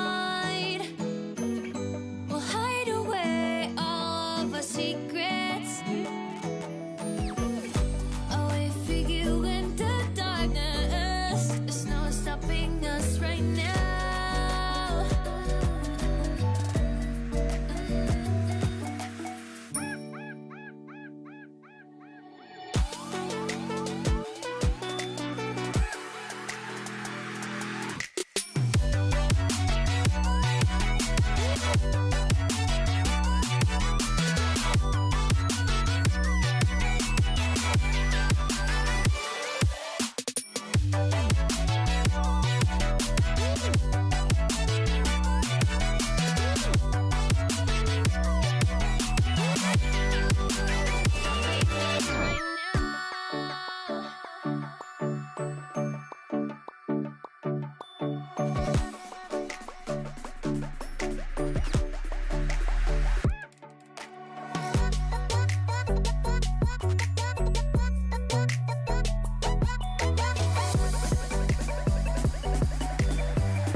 into the sunlight. We'll hide away all of our secrets. Away for you in the darkness. There's no stopping us right now.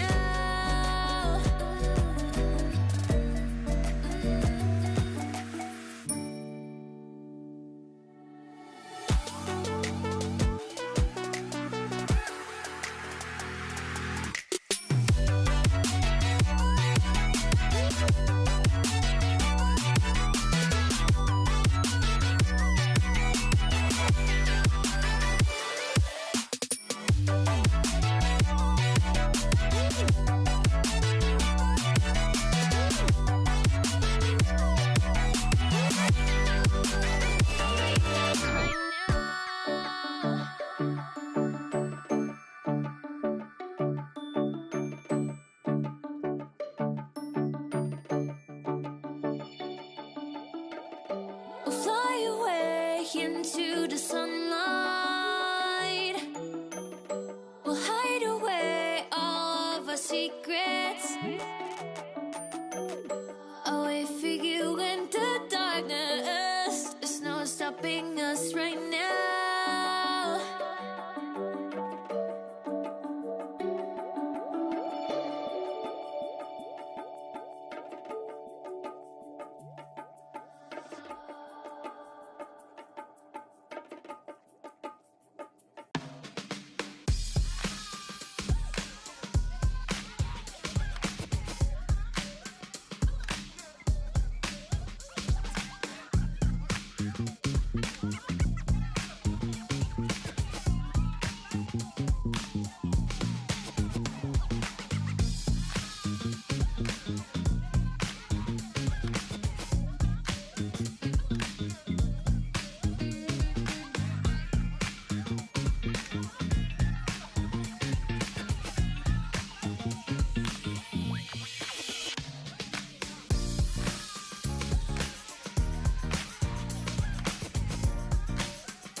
looky here, I am walking away.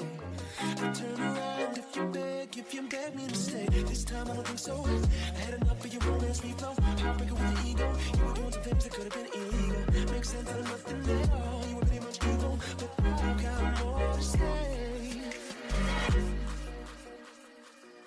No, I never met nobody like you. That ain't no compliment, that's the truth. You're nothing but a cold heart covered in gold. That's why I'm leaving you.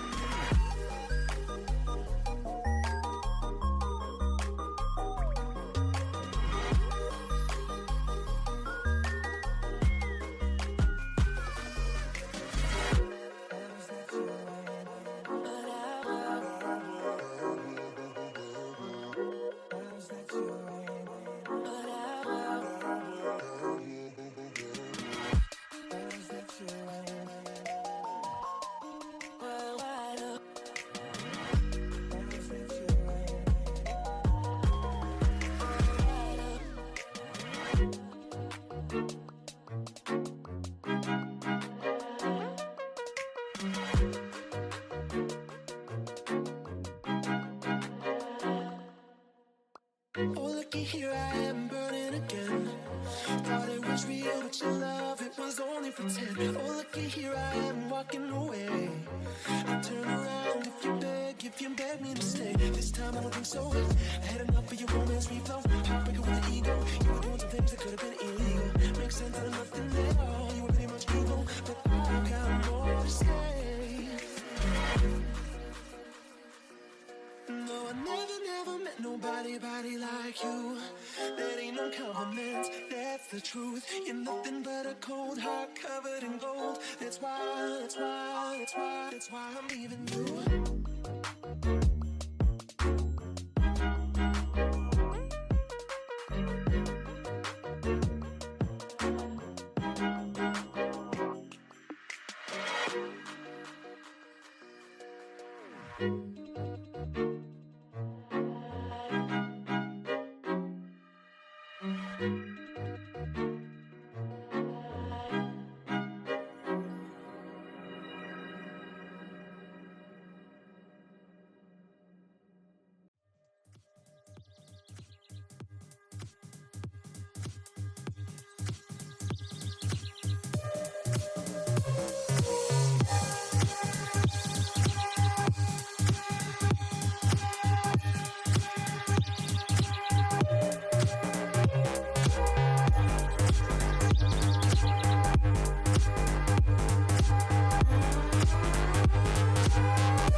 별거 아니란 말은 그딴 게 뭐냐는 너의 말은 시간 낭비하지 말라는 말은 Stop it 보여줘 너의 carry 무리를 지어 계속해 이어 전설의 기억 때가 왔지 언제까지 비워 너의 자리 채워 내 순간 잊은 적이 없지 I'm no liar 잠시 떠나왔지만 yeah we on the fire 무리를 지어 계속해 이어 전설의 기억 때가 왔지 언제까지 비워 너의 자리 채워 내 순간 잊은 적이 없지 I'm no liar 잠시 떠나왔지만 yeah 보여줘 너의 carry 준비한 이 rising road 지금이 너의 season 새로 태어나 보여줘 너의 carry 준비한 이 rising road 지금이 너의 season 새로 태어나 싸우다 너만의 전설 왜 무너져 좀 하지마 걱정 차임 벌어져 조금씩 점점 불태우는 것이 나만의 적성 시작해 전쟁 다시 돌아가도 선택은 똑같아 Where the dogs 무시했던 놈들에게 보여줘 너만의 번개 성공의 대가 yeah 벌티 꾸준하게 성장해 네가 뭔데 나를 재단해 난 앉아 있어 내 책상에 기나긴 시간 지나 red eye 오고 있어 내 때가 막소린 뒤에 who am I ain't no free anymore 보여줘 너의 carry 준비한 이 rising road 지금이 너의 season 새로 태어나 보여줘 너의 carry 준비한 이 rising road 지금이 너의 season 새로 태어나 보여줘 너의 carry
Alright, see you later, buddy.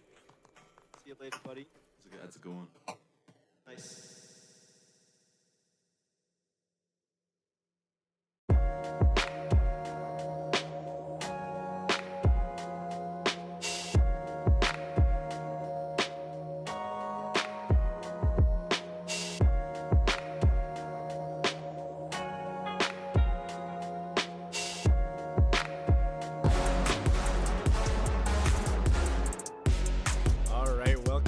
We are headed into Series 2, Map 1, which is going to once again be Bind. I'm Alex, and I'm here with my co-caster. Hi guys, I'm Gabby. Gab, do you want to recap what we were seeing in the last match and maybe what you're expecting to see in this one? Yeah, great, Alex. So last match, it was Nathan's Kitten Shelter NKS versus I Just Boss.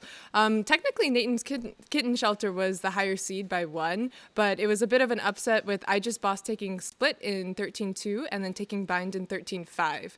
So it was kind of a roll from then on out. I characterized the whole game by I Just Boss's utter domination of NKS on both maps. You didn't have to say it like that. The scoreline speaks for itself. Okay. But I think they were just playing with a lot of confidence, and they were doing a lot of team plays that weren't seen on the other side. So definitely, yeah. All right. Now we're gonna take a look at one last look at this final bracket. I Just Boss versus Kitten Shelter, and this is gonna be our very last series. Kitty Squad, not Kitten Shelter. My bad. Their 3-letter name confused me. Nya. Right. So Kitty Squad is made up of a lot of the UCD actual team players for the Valorant Gold team. So no surprise, they are in first seed as expected. They have a lot of talented players, such as, I guess, Bay Popper. We've seen a lot of Bay Poppers plays through the Esports League. So, yeah, definitely. And before we head into the match here, I just want to give a shout out to a couple of people, including the Cinema and Digital Media Department, especially Stephanie Bullock and Patrick Lemieux for helping organize the use of the space, as well as Colin Milburn for helping us organize and allowing us to use the mod lab upstairs, which is where our players are competing currently. As well as Michelle DeMoss for the building manager for Cruise Hall, where we are so fortunate to have all of our players and all of our production and all of our spectators and all of our sponsors. It's really great to have a physical location for the first time, really, to be able to have everybody in one place. It's been a lot of fun. Yeah, I mean, look at this space. Isn't it amazing? It's so nice. Do you see Sage back here? We got the posters. We got the Red Bull fridge. Yeah, I think overall the tournament so far has run pretty smoothly, and I just can't wait to see a more competitive few maps coming up. Really looking forward to it. All right, I think we are going to jump into it. Here we go, and we're going to head into Agent Select for Map 1, which is once again Bind. Personally, I was a little disappointed having just casted Bind. I was hoping for a little bit of variation, but I'll take what I can get. Yeah, Alex, you should be thankful for this opportunity to perfect your bind casting. Are you a bind lover? I am a bind lover. Okay, I think bind is one of the most balanced maps in terms of attack and defense side, so I really enjoy when bind comes up in my comp queues. That's fair, yeah. Yeah, bind has seen surprisingly few changes over the course of its life in Valorant, especially compared to some other maps, especially compared to Breeze, which we won't be seeing today, I believe.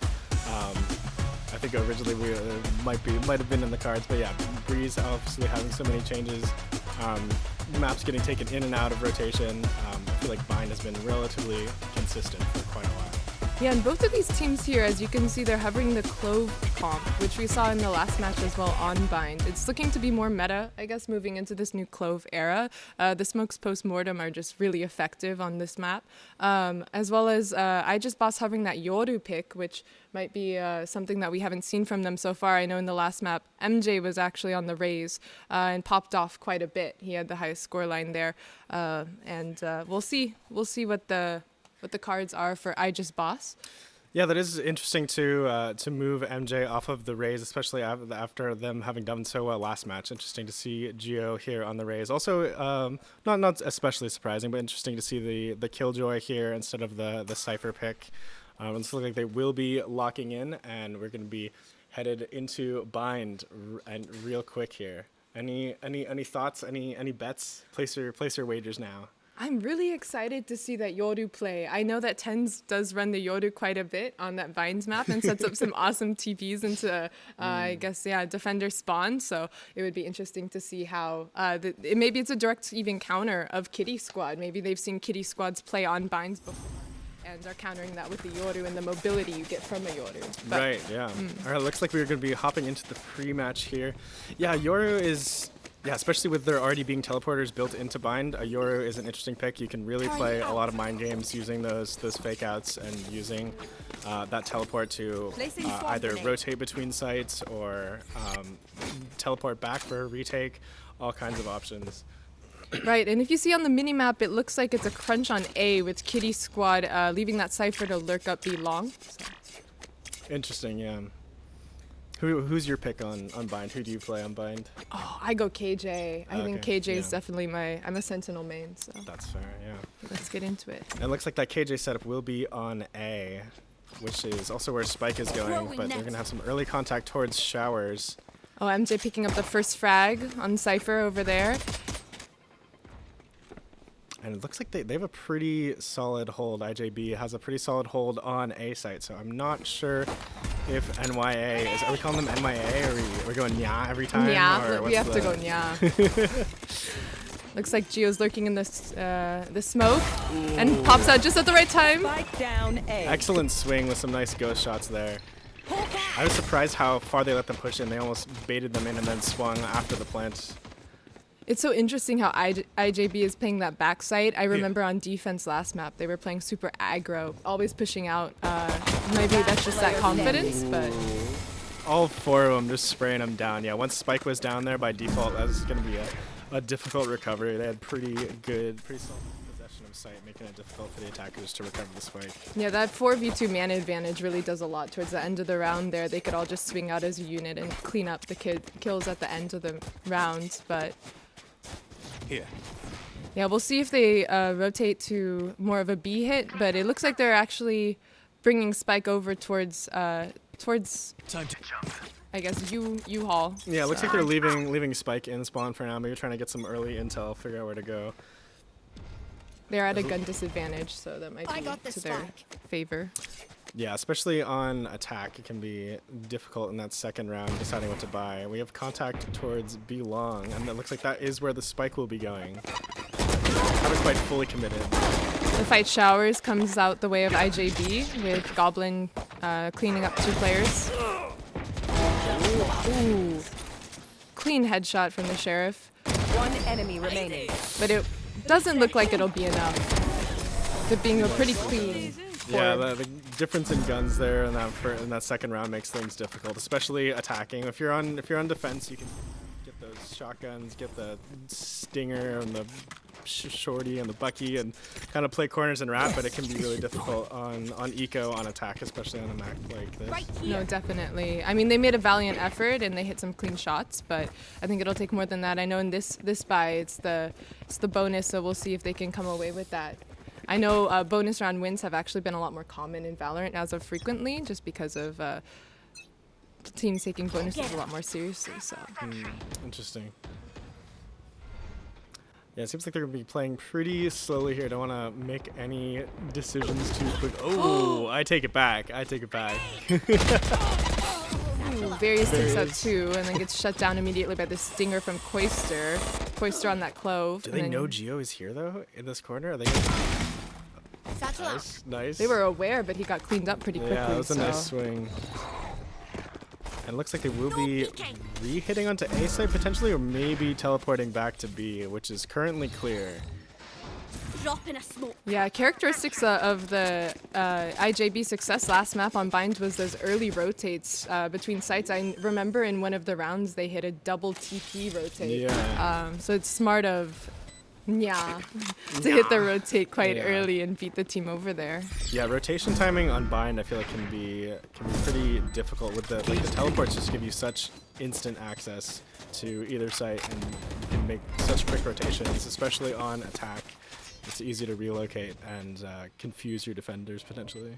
So it looks like Gio's lurking up in hookah and sending the KJ out long to maybe clean up some frags. I'm not sure if they're going to go for this or not. Yeah, seems like they're pretty short on time. Maybe looking to get a couple frags here. This, Still short on time, though, yeah. Unfortunately. It looks like some exit frags, but I don't think they're going to go for this one. Oh, that's a well-placed nade. Oh. Unfortunate. Those some good exit frags, though, making sure they can't take those guns with them. That was almost winnable. Geo had some really nice shots there. If they had just another 10 or so seconds, I think they could have rushed on site and taken out that last attacker. Yeah, definitely. That spray transfer from Hookah was insane. He just hit the 1 and then the 2, and unfortunately didn't have enough time to go for the defuse at the end, but tried to get the exit. I mean, they did get the Clove down towards the end of that round, so they did, yeah. A lot of econ damage there. But yeah. Good luck, Sky. Here. This looks like 5 attackers stacking towards B. You're setting up that TP backside. Looking for first contact up here, B long. And here's that MJ Yoru come out. I want to see what he can do. Oh, he just TP's out of the fight. Smart play, smart play. And it looks like they might be walking into this KJ setup here. Oh, no. Looks like the alarm bar got taken down. They're going to be scouting outside. Oh, and he gets shut down mid ults. Spike down B. Nice nade to clear out Hookah, but they are one shot backside there. Oh, and MJ gets that frag. Wow. Nice. Snappy shots from MJ. MJ really the star of that last map on Bind as well on that raise, but cleaning up on Yoru as well. See that finisher? That's a fun finisher.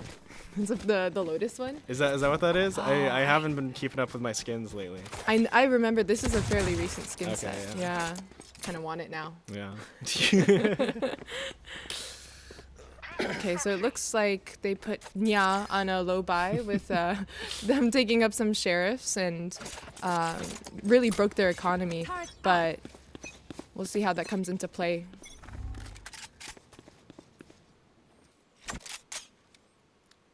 Again, seems like they're playing it pretty slow here, especially on Eco. Don't want to be making mistakes too early or committing before you have that intel.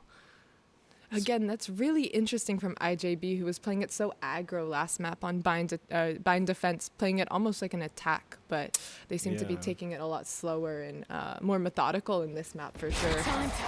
Yeah, that's a good point. I don't know if it's more to do with their team composition or with the enemy team composition, kind of what they've been up against. But yeah, they're definitely less aggressive, especially in that early round.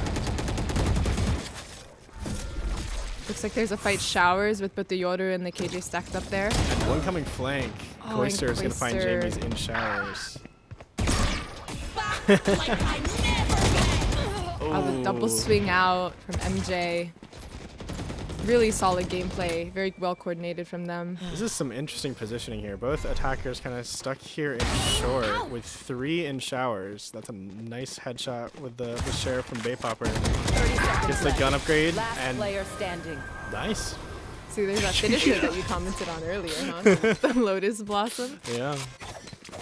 Very pretty. Very good shot from MJ. As expected, though, from someone who dropped, what was it? It was 26 and 8 in round 11. Yeah, that's what I do when I'm playing. Oh, is it? Yeah. Yeah. That's me on Raze. I'm throwing the nades through the teleporter and never even engaging. Got the with blast the pack enemies. movement. Yeah. Yeah. Just throw all my util through teleporter and walk away. I mean, they did win a round that way, so that is true. Just stealing one of their strats there. But blinded. Yours gonna get flashed here up long. And it looks like the spike is hovering over towards that B site.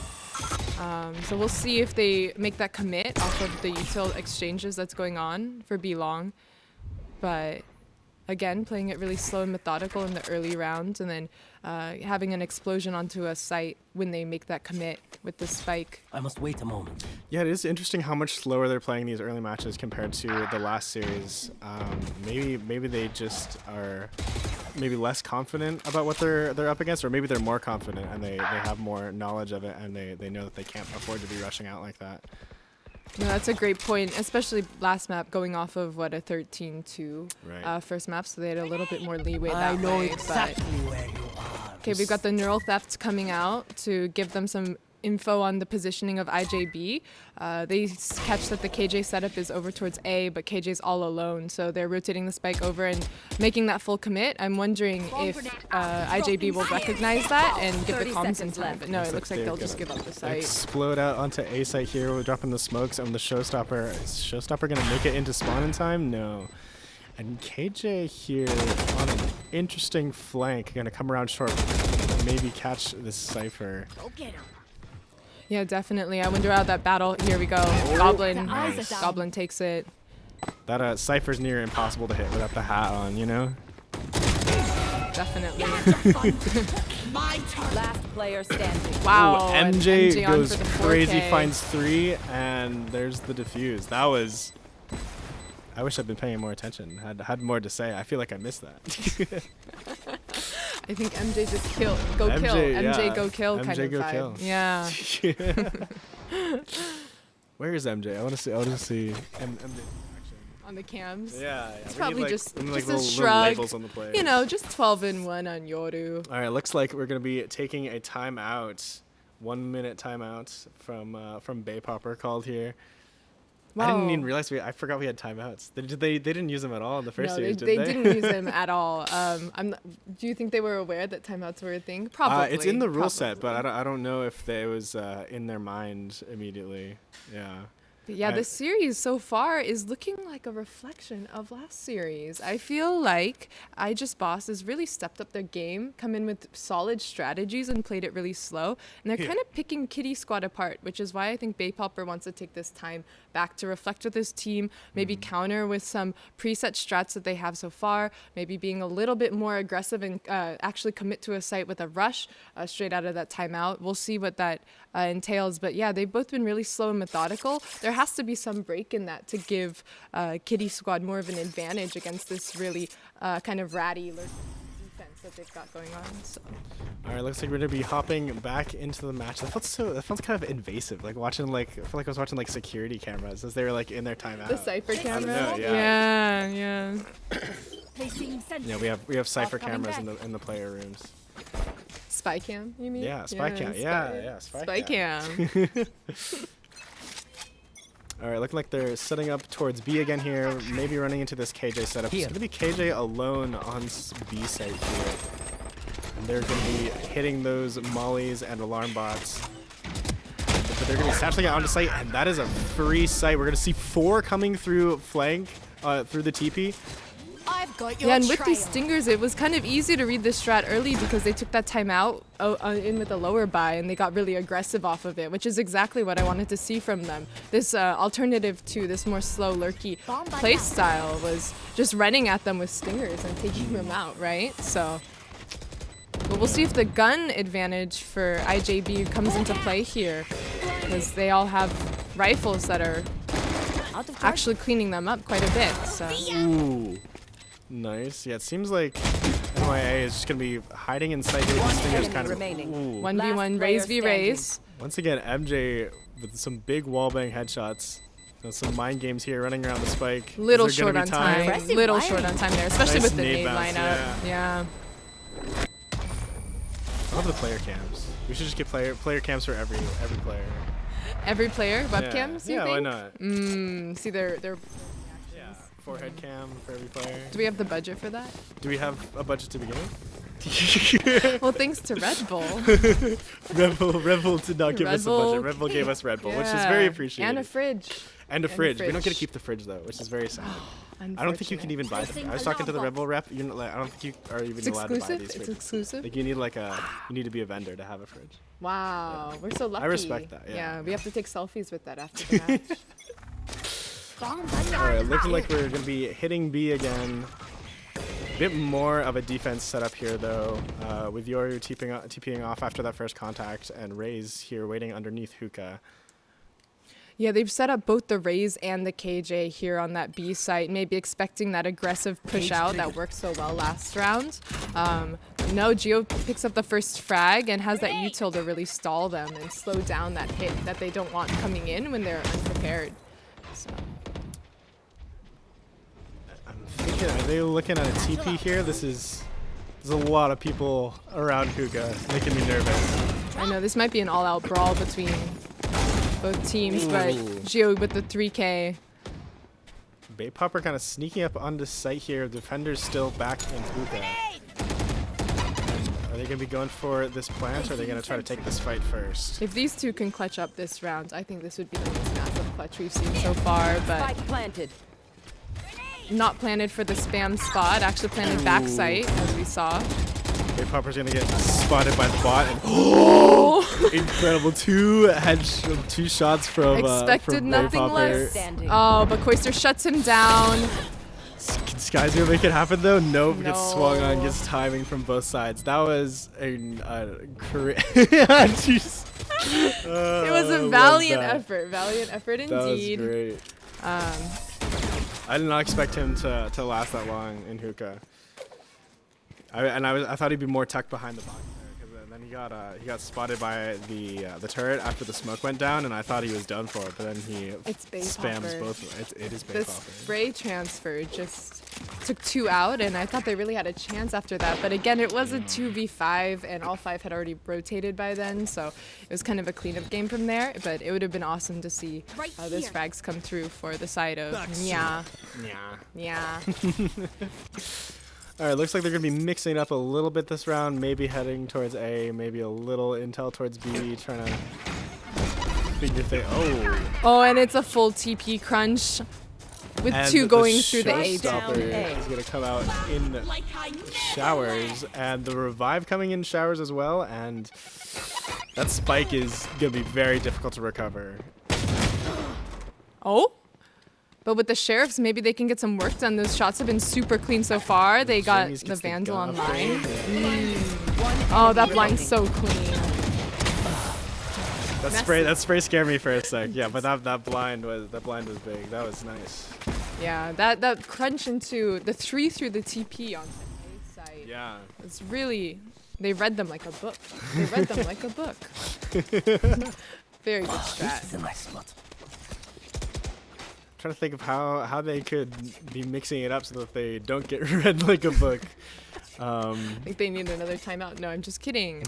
I think that they are. I think it's only 1 per half, if I remember correctly. So yeah, they'll have to get the other team to do a timeout for them. Again, as balanced as Bine is, it in the past has been very attack-sided. So. Bait Popper down already right off the rip. That is an unfortunate loss so early in the round. Cleans up. Clove. Wow, and the trades just are going in favor of IJB. Everybody's low, but the trades and the shots are hit from that was side. Yeah, I think that maybe they were trying to mix it up there with kind of a fast hit onto that site, but I don't know if that's the strategy. I don't know if that's going to work out for them. It was worth a try though, because especially all those early game slow rounds often didn't go their way, especially when if they started losing map control after spending too much time deciding where to hit the site, and they ended up getting flanked. So maybe the fast hit is the move, but maybe they just got unlucky picking the site there.Maybe if they go A this time, it's just the KJ setup that they're running into, and they're clearing it out here with a dog, and it seems pretty clear up through default. But Kitty Squad again are playing with this low buy. They got Stingers and Sheriffs online versus these rifles and full shields. So we'll see what they can get done with those. They will get spiked down though, and the Goblin is a little trapped on site here by that Deadlock. And Deadlock is going to catch MJ on the flank, and nobody's going to be there to save them.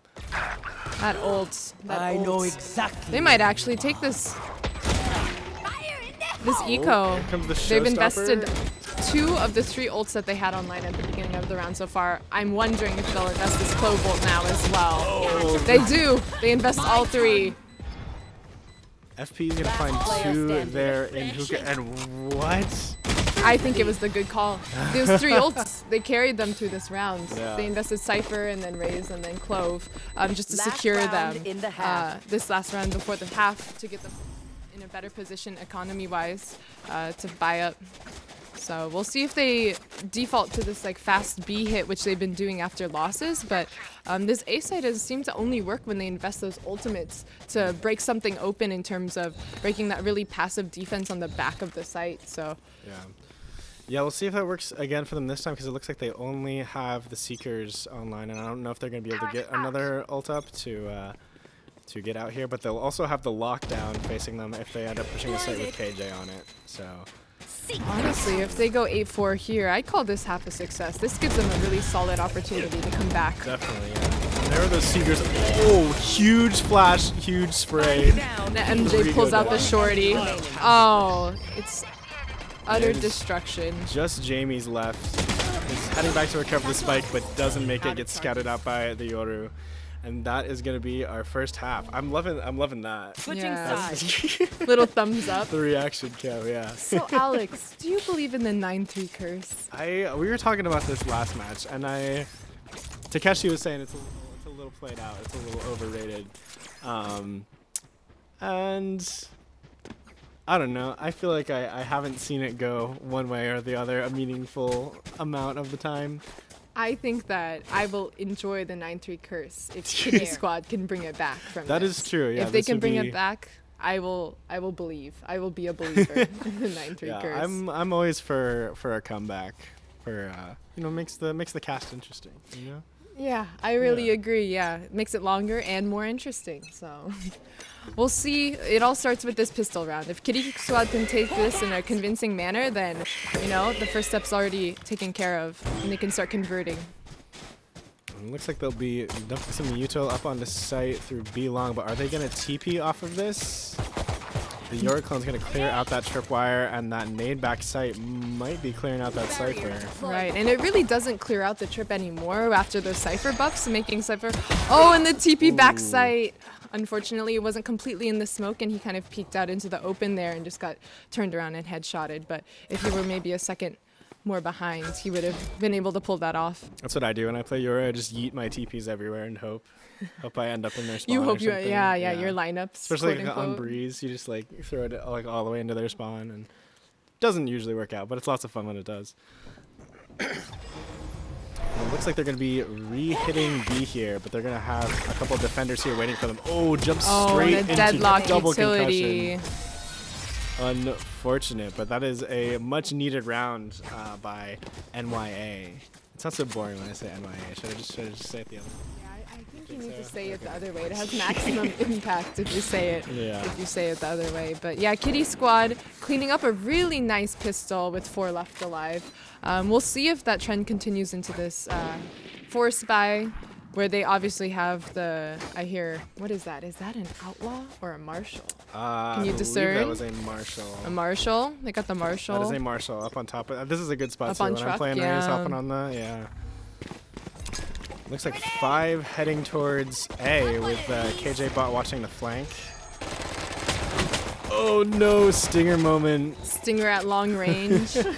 Stinger at long range when the spray pattern just goes crazy. But that TP really was effective in getting the defense kind of flustered in that push, right? They couldn't push out through showers. They're not committing, and now they are. But MJ's kind of there. Ooh! A nice, it looks like that was a hip shot, maybe a quick scope. But yeah, that was all of their presence in showers. So we'll see if Raze is going to head back over there and maybe make some more noise. But the rest of them are going to be heading with Spike onto B to meet Deadlock and Sky here. Not too much of a setup here to stop them, though. So once they get... Oh! That was so unfortunate.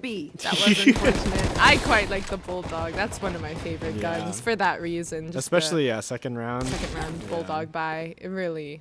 We see it again with the Atlas kill. Just clean kills, taking on very little damage. Barry is in a great spot here. Catches them in between the smokes. 30 seconds left. Goblin with the one tap. Yeah, and Goblin with the rotate. Still has the spike, but they are alone. Are they looking to save in this pistol round? I don't know if it's worth saving. Was that a sheriff? They have a sheriff online. They didn't pick up another gun in that round, so we'll see if Goblin... No, Goblin's going to opt to try to get some kills off of this. Probably the smarter move, honestly. If they can get a free gun or something. Oh, their movement. Or maybe even just get the plant. Oh, that's not going to be good. That's not going to be good. Those trips don't break easily nowadays, huh? Yeah. And they are going to they be get the plant money? Cleaned up. I don't believe... Yeah, no, they did not get the plant money. That is so tragic. Actually tragic. Post-round kills. Those are the ones that really matter. You know, like when you're playing like a like a death match and like the match ends, but you can like still shoot people. It's just really hard to see like over the victory screen. Yeah. That's what just happens. Yeah. It's even better at the end of the game. Cause like there's like slow motion, but like you can still kill people. Finisher. Yeah. That goes there. Oh, these Cypher trips are super interesting. They're changing their setup literally almost every round, so a lot of versatility on this defense side with that Cypher on binds. Tons of areas now with the trips going so long too. Yeah, that Skydog is. Oh, that's so unfortunate, Gio. I've been there several times myself. Atlas doing a ton of damage, but the trades coming through for IJB on that attack side and Sky being able to heal the Clove up. So got two members on pretty decent health, and then we'll see how they can convert this. Sky's on various trying to retake from spawn here, but oh, nice. Oh, misses the bounce. The dodge of the ult. That was incredible from Goblin, who saw where the ult was going to be hit and then averted that. Goblin coming around to the flank here too. FP cleans up with the spray. Very nicely done. I really enjoy seeing the spray transfers in this game. I feel like we haven't seen that as much so far, just the really quick spray transfer head taps, but that is something I need to improve on personally for my gameplay. That is going to bring us to 10-5. Okay, and let's take a look at the ult economy. There are no ults online currently except for that Cypher, so maybe they'll use it early on to gain intel, but I'm expecting them to hold these ults and then build up that economy for future rounds. Looks like they have a pretty solid setup on both sides. Several coming up showers, including the Yoru clone. Not bringing the spike with them, though, not just yet. Yeah, it seems like they're baiting out util from the other side, honestly. They're using their more intel-based util to see if Nya actually commits to the fight. But they have pretty decent buys on both sides, so if it actually got into a brawl, it would come down to gunplay as well as positioning, right? So. Yeah, looks like once again they're going to be slowing it down, lurking around short, maybe trying to get defenders to rotate off of A and being careful to not run into this KJ setup here, especially having already used that Skydog. Running into these tripwires might be a problem. With 45 seconds left on the clock, they seem to be stacked up on both sides of that A with the Yoru over towards showers for the crunch. But those Cypher trips, again, super annoying, super good setups. Oh, 30 seconds. Was that a fake clone moment? It was. MJ pretending to be a clone? A fake clone moment. I couldn't see the movement exactly, but. Yeah, it looked like he was just standing there for a second, then swung out. That would make me mad. That would make me really mad. Cloister finding 2 in spawn. Nice trick. But Bay Popper's left, so. Yeah, Bay Popper, time to pop off 1v3. Out of charges. Definitely doable. Oh! Got timings there on the swing, right? So Geo cleaning him up. As much as I love my boombot, it takes like a whole second to equip and a whole second to deploy. So it's it gives you a little extra armor though, because just holding it right in front of yourself, because it can take a couple bullets, you know. Not enough, apparently. Sadly, Not no. enough. No, they really nerfed the boombot. They really nerfed Raze all over the place. It's kind of sad. But Raze is still incredibly meta. I think it's the movement. Yeah. Aren't they nerfing the blast pack soon? That was something announced in the patch notes. I believe so. Yes, there's some changes upcoming, or maybe already in effect. I'm not quite sure. Yeah, it's really too bad. I think the blast packs just make games more fun to watch. It's my probably my favorite piece of utility in the game. Wish I knew how to use it. Alright, Goblin God is going to be finding Bay Popper. Goblin God finding Jamie's as well. And this is not even where the spike is. And Seekers are going to be going out onto B, where all 3 remaining defenders are going to be kind of stuck in CT. Spike is going to go down near Tube. Yeah, after picking up those first kills, they just got super aggressive over towards the B site. Threw util in, hit the site at 1 minute 15 left on the clock, so pretty early in the rounds, and got aggressive there, which came out to their favor. They cleaned up pretty nicely. And that is going to bring us to a match point for IJB. Do you think Nya can pull it together for another 7 or more rounds? Oh, you think they'd be playing for overtime? I'm crossing my fingers. This would be an epic comeback to watch. If anybody can do it, I have full faith that Nya can be the people to pull it off. But We'll have to see how this round shakes out first. They really, at this point, literally cannot lose. Cannot lose. So.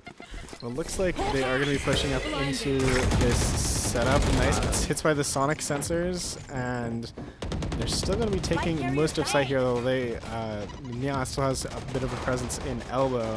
Right, that deadlock util really slowed them down on the entry, which allowed Various to pick up that first kill, but MJ just trades it right back and picks him off. Ooh.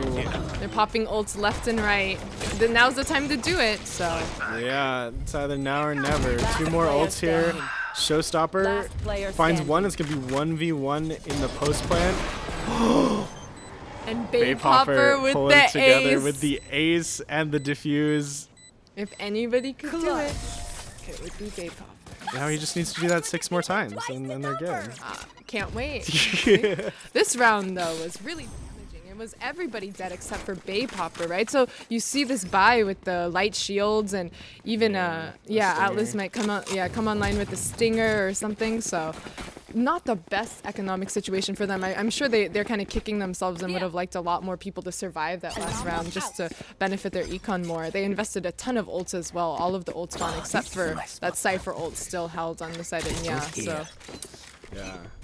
Atlas waiting to pop that ult at a key pivotal moment. Ooh, it looks like 5 persons stacked towards A. Maybe getting ready to rush it. Oh, nice hold. Only 2 defenders left, or 2 attackers left. 5v2. 1 enemy remaining. The satchel. Jamie's picking up 4 of those kills. Very nicely done. That is what they need to be seeing right now in order to keep this game. We almost saw an ace followed by another ace. That would have been crazy. That would have been crazy. Yeah. Forget what I said about the econ. They didn't even need the guns. Yeah. They just kill everybody. Yeah, that 5-man crunch, they were trying to get really aggressive and push up everybody, but I think some of that util from the Clove just kind of cut them off at the A-short choke, so it made it really easy to spam them down and win that round in a flawless manner. Flawless. Hashtag flawless. Yeah. Hashtag. Should we get our flawlesses sponsored? Is that a Valhalla Esports training flawless?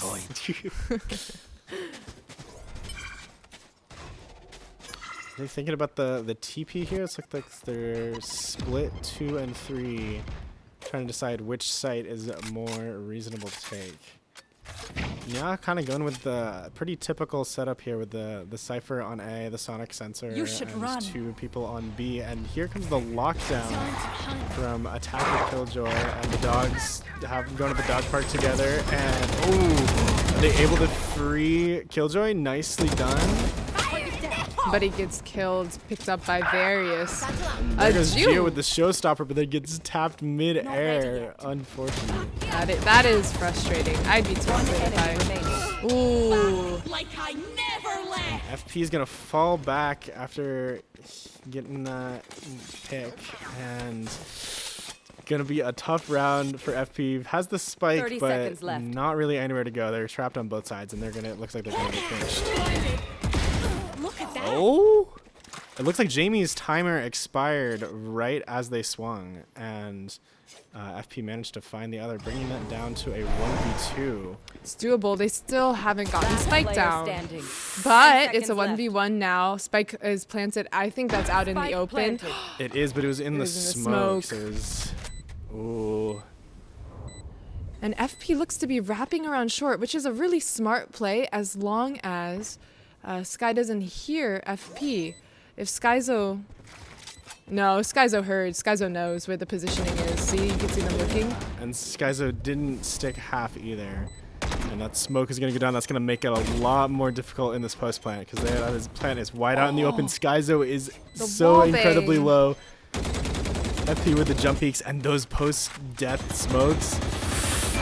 Oh, that spray. FP finds the kill, and that is going to be map 1. Map 1.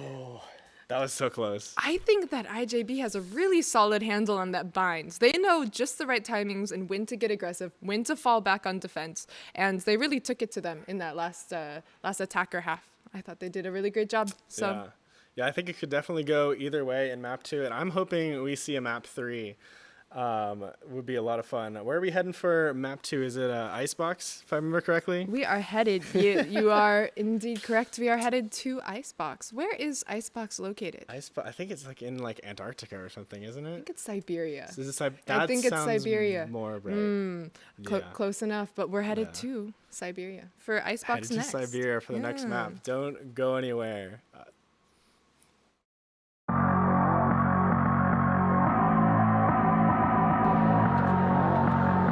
Come on, come on.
one spot, yeah.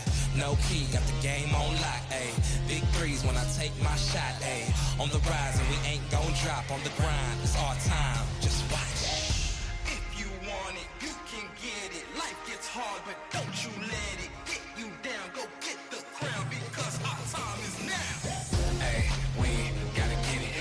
Gotta get up, gotta go, we gotta get it. Ayy, they won't forget us.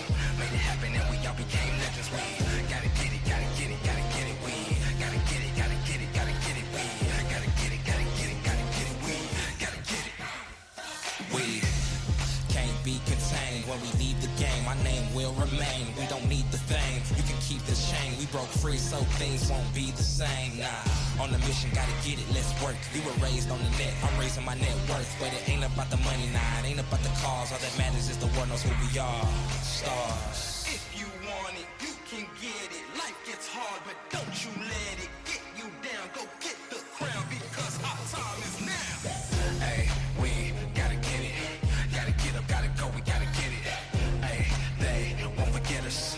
Made it happen and we all became legends. We gotta get it, gotta get it, gotta get it. We gotta get it, gotta get it, gotta get it. We gotta get it, gotta get it, gotta get it. We gotta get it. Know that our time is now. Yes, life can get hard, but don't ever let it keep you down.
welcome back to Grand Finals. We are in Map 2. IJB leads 1-0, and we are hopefully going to have an incredibly exciting Map 2 for you here today. I am really hoping that this goes to Map 3. Personally, I want a banger of a Grand Finals to end this season on. But Gabby, you want to recap what happened last time? Yeah, I as well want an absolute banger of Icebox, but this Vines map was pretty one-sided in that first half. Kitty Squad, although making a valiant effort, I think IJB's defense was just too strong. IJB took it really slow and methodical and really tore Kitty Squad apart. The few rounds that Kitty Squad did tally up were off of really aggressive hits as well as like ult collections. So they collected up a ton of ults, just kind of dumped them in and flushed out of sight. The second half, though, was a lot closer with Kitty Squad winning the pistol and then the bonus, actually. So Kitty Squad came back in that second half to round out the scoreline at 13-7 by the end of the map. However, it was not enough. They had to make a huge comeback towards the end of that map. It was a 9-3 half. So 9-3 curse, don't believe it. Not quite. But we saw signs of life coming from Kitty Squad toward the end of that round. We're hoping that those signs of life continue.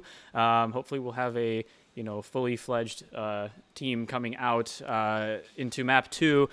This, I believe, is actually Boss's pick, if I'm not mistaken, because Kitty Squad was the higher seeded team, so they should have gotten that first pick. So it's a little bit concerning to see that their preferred pick was actually the one that they lost so hard on. But hopefully Icebox goes a little bit better. It hasn't actually been played on stream at all this entire tournament, so there's not a whole lot of previous archival footage to go off of. I know that Icebox was played in a couple of the off-stream matches, but again, those are not spectated. The only people that know what happened are the players themselves. So who knows, right? But what are your thoughts?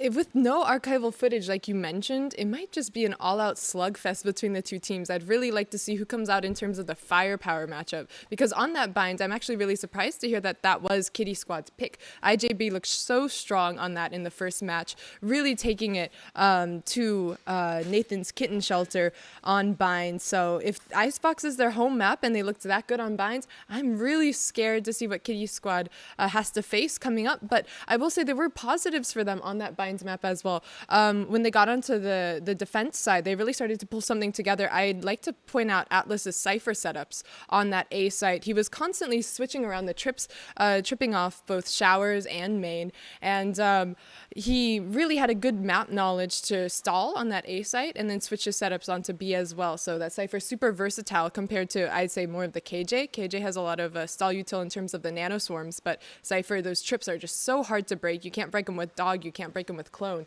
You have to use either raise nades or satchels, right? So yeah.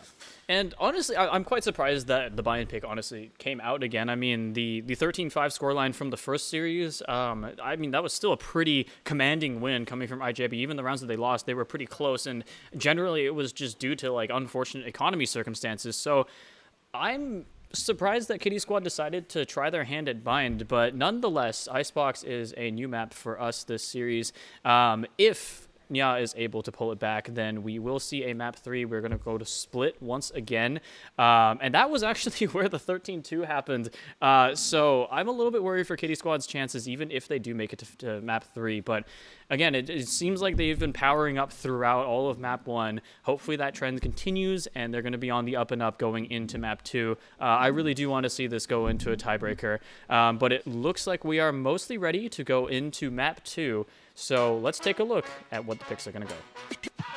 I'm really interested to see if MJ goes for something of a non-ordinary, maybe a Yoru pick on the Icebox. I know Yoru Icebox was pretty common as of last season. If he feels strong on the agent, especially since he's fully warmed up with that first bind map, I'm wondering if he'll pull it out again, but it doesn't look like it. They're running pretty standard comps all around, with that Jet and Reyna being the duelist combo. Lots of Viper. That's always been a high priority pick on Icebox, especially on the indoor side. I believe indoor side is A. I have to go back and check again, but that indoor site Viper ult is pretty much a round win if you can get it off on site. So it's it's looking pretty standard so far, right? Jet Reyna, we got the Viper, we got the KJ. I mean, it is mirror comps on both sides right now. So, I mean, Icebox has a very defined meta. Icebox, despite not being the oldest map in the game, hasn't really had much of a meta shift. That's probably the reason why it was one of the first maps to be booted from the competitive queue back in the day. But it is back in a slightly reworked form, and I mean, hopefully we'll see a good map coming out from these two teams here. Yeah, really interesting mirror matchup. I think that really comes down to if they haven't seen each other's strats. Again, basic firepower and knowledge of the map. I was looking for something more like a cheese comp, maybe with a deadlock or something else. But I'm really interested to see how this kind of more standard original comp plays out on this Icebox map. So we'll see how they can take map control and play off of their strengths on this side. So yeah, for sure. As Takeshi and Guak would say from 2 weeks ago, we are back to playing fundamental Valorant. We want to see fundamentally good Valorant here. Play as a team, no individual heroics, you know. Don't go doing things that you know are not going to work. I mean, we saw that a lot of that coming out of IJB in their first series. I mean, it worked for them for sure, but, you know, the skill gap is definitely closing when it comes to this series. So we want to make sure that these teams are, you know, playing with cool heads. They're not getting a little overheated in the moment of the play. Yeah, that definitely is something that IJB will need to watch. We're actually loading into map now with IJB grouping up on the A defense with the double duelist and the Sova over there. Maybe they get that recon off early, scan that back A lobby area. So yeah, it looks like a little bit heavier A presence coming from IJB out on here, but slight favor towards B for Nya, so we'll see if they'll be able to meet up there. We've got a little bit of presence being shown here. Early util coming out. Viper smokes are already down. Just looking for a little bit of information. Gonna get some out. Instant. Oh, Atlas. Nice headshot. It gets traded back by Geo. Still 4-on-4. And that Spike's moving up B long really quickly. They actually left only one on back B site, that Viper. So they actually are getting planned down fairly earlier. They're giving up that space and perhaps playing for a retake. Oh, that was such a clean Sheriff shot. Geo getting a little bit of revenge. Traded out by Various. 2-on-2 now. A little bit of a health advantage for IJB. Looks like FP is going to be looking for that shock dart. Doesn't connect. Various gets spotted. One enemy remaining. Oh, nice and headshot. the headshot on 4 HP. Very clean. One enemy remaining. Traded back by Goblin God. Now just a simple 1v1, but Bape Hopper, we've seen him win these before. No charges left. And with that time ticking away, you'd imagine that Bape Hopper actually has the advantage here, playing time, running back and forth, kind of jiggling around corners. There it is. With the headshot, he cleans it up, and Kitty Squad takes that first round, which is so vital for them after that last map, but I really have hope that they can bring it to a third. I mean, stark contrast in playstyle from last round. These guys, they're running up, they're moving fast, and they know exactly what they want to do. And for the most part, they're getting it done. I mean, they took that round. I mean, it was a little bit close, came down to the 1v1, but I mean, the entry was taken in commanding fashion and a very solid opening pick from Atlas. Yeah, and they got the plant down so early in the round, which gave them a lot of time to set up and get their map control more positioned, right, compared to IJB. But again, that Sova dart coming out into the A area, but it catching on to no one because they're going for another 5-hit B. They left B completely wide open, Kitty Squad, so. Just checking the back of yellow there. Looks like not going to see anybody. Oh, interesting. A little bit of a flank coming out from IJB there. Obviously, they're running pistols, so they've got to look for creative plays, and it looks like they're going to try to get behind the rest of their enemy team, I guess, in this case. But it looks like they've expected it. No? Yeah, they know. Still even, 3v3. Bape Hopper takes another with a stinger. Another kill goes to 2 kills go to Jamie's, and there it is. There's round 2, a very standard second round. I mean, they got those weapons, and now they're on that bonus. Like you said in the past, teams are taking bonuses more seriously now. I mean, they're starting to realize that there is a very real chance that they can win this with a little bit of good strategy. It's definitely more than winnable. So looking at the loadouts, I believe it's I saw a 2.5. I consider the Bulldog sort of like a 1/2 to 3/4 rifle, but looks like 2 Bulldogs and a Vandal for the side of Kitty Squad. What would you say the Guardian is then? Like a 3/4 The Guardian's rifle, actually okay. I take it back. The Bulldog's 3/4. The Guardian's like a 1/2 rifle. A 1/2 rifle. Yeah. Oh. But a little bit of info coming out. They're gonna see one member of IJB. No shots connected so far. No way! See, and they're Viper drawing these spotted, rotations. and here comes over from Various' A. Silva ult. They're dumping this util on B long, but the spike is moving into A where it's completely trade. open. So they've kind of baited these guys over onto the B site just to get this A open so they could get an easy plant. This is their first full A commit, right? The past 2 rounds have been really fast B execs that have worked really well for the team. Yeah. But Really good bait though from them. I like the committing of the Silva ult was probably a little bit far, but I think it has worked for the most part. Looks like they're going to try to get that spike planted now. Atlas is working on that. It's good. And now it's just a matter of defending it. It is 4v5, but it is a retake situation with like a 10 HP Jet. So for the most part, it's still a very even round. I wonder who's going to push in first, but util they're going to combo up here. Voicer's just going to run straight onto site. Lear comes out, Free Palestine, able to take that kill. No trade coming back out, so now just a 3v5 for yeah. They're able to take one. Skyzo unable to get another. Various takes one with the Sheriff, but it's just the Sheriff left. Not able to pick anything else up. The fuse is already going. GG is going to get that down. There's your standard fundamental first 3 rounds, right? Pistol goes into 2-0, and other team takes the bonus. I really like the idea they had, though, with the bonus, pulling that fake out and clearing out the site. If only they had better post-plant positioning, I think that maybe they pulled a little further back instead of playing so far up with those weaker weapons. They might have had a better shot at it and used more of their util to stall there. The other team just rotated really quickly back onto that A side and had a really clean retake and had the rifles online. So Interestingly enough, I think the Sova ult might have actually pushed them towards a faster retake, right? Because you back off of site, and now you're halfway between the 2 sites, so that now you realize, oh shoot, they're A, and we are basically already there. So maybe the Sova ult wasn't the best ult to commit there, but I believe it was the only one they had online. Nonetheless, information being collected, a little bit of util dropping on B. Looks like Kitty Squad finding success with B in the past. Gonna try it one more time. Pushing up, Various. Easy duel for him. Headshot kill with the Vandal. Now they're just going to move on forward. Various couple of more shot guard lineups. And Jamie's takes another. 3v5. There's a third. And now it's looking a little bit dicey for the side of IJB. I mean, they don't have a lot to work with. Atlas takes another.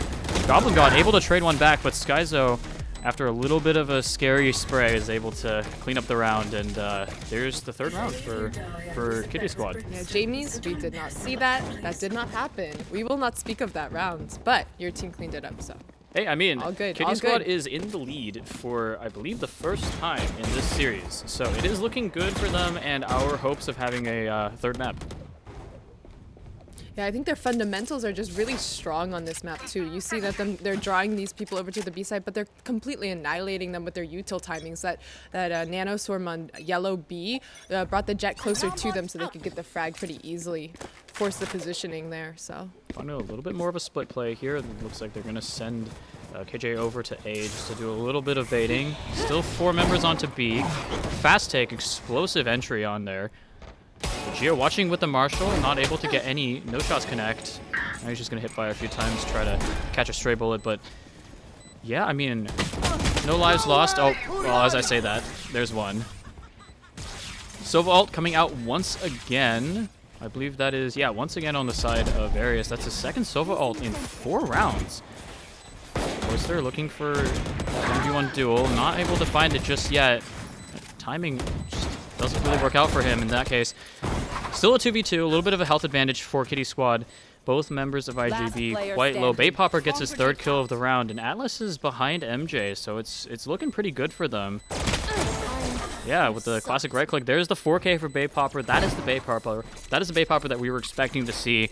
It looks like Kitty Squad is online and, you know, fighting with life in this series. Right, Bay Popper 8-1 on that Jet, really a signature agent, right? So we kind of expect this from a map that relies so heavily on those basic fundamentals like we were talking about, but really nice retake timing, and the KJ even wrapped around under 2 mid, so good reposition mid-round to secure the round. If Bay Popper lost there, I'm sure the Killjoy would have just cleaned it up later. For sure, yeah. It looks like we've got Blade Storm online for both Jets. IJB's Jet, I don't remember who was playing it, is going to pop that first. And still no blood drawn this round, but again, IJB on pistols, so it's natural that they'd want to play a little bit further behind. Ooh, Koister gets one with his Bulldog. Atlas whiffing a couple of shots, still gets 2 at mid, traded back by MJ. Still a 3 versus 3 weapons advantage, continuing to go to Kitty Squad.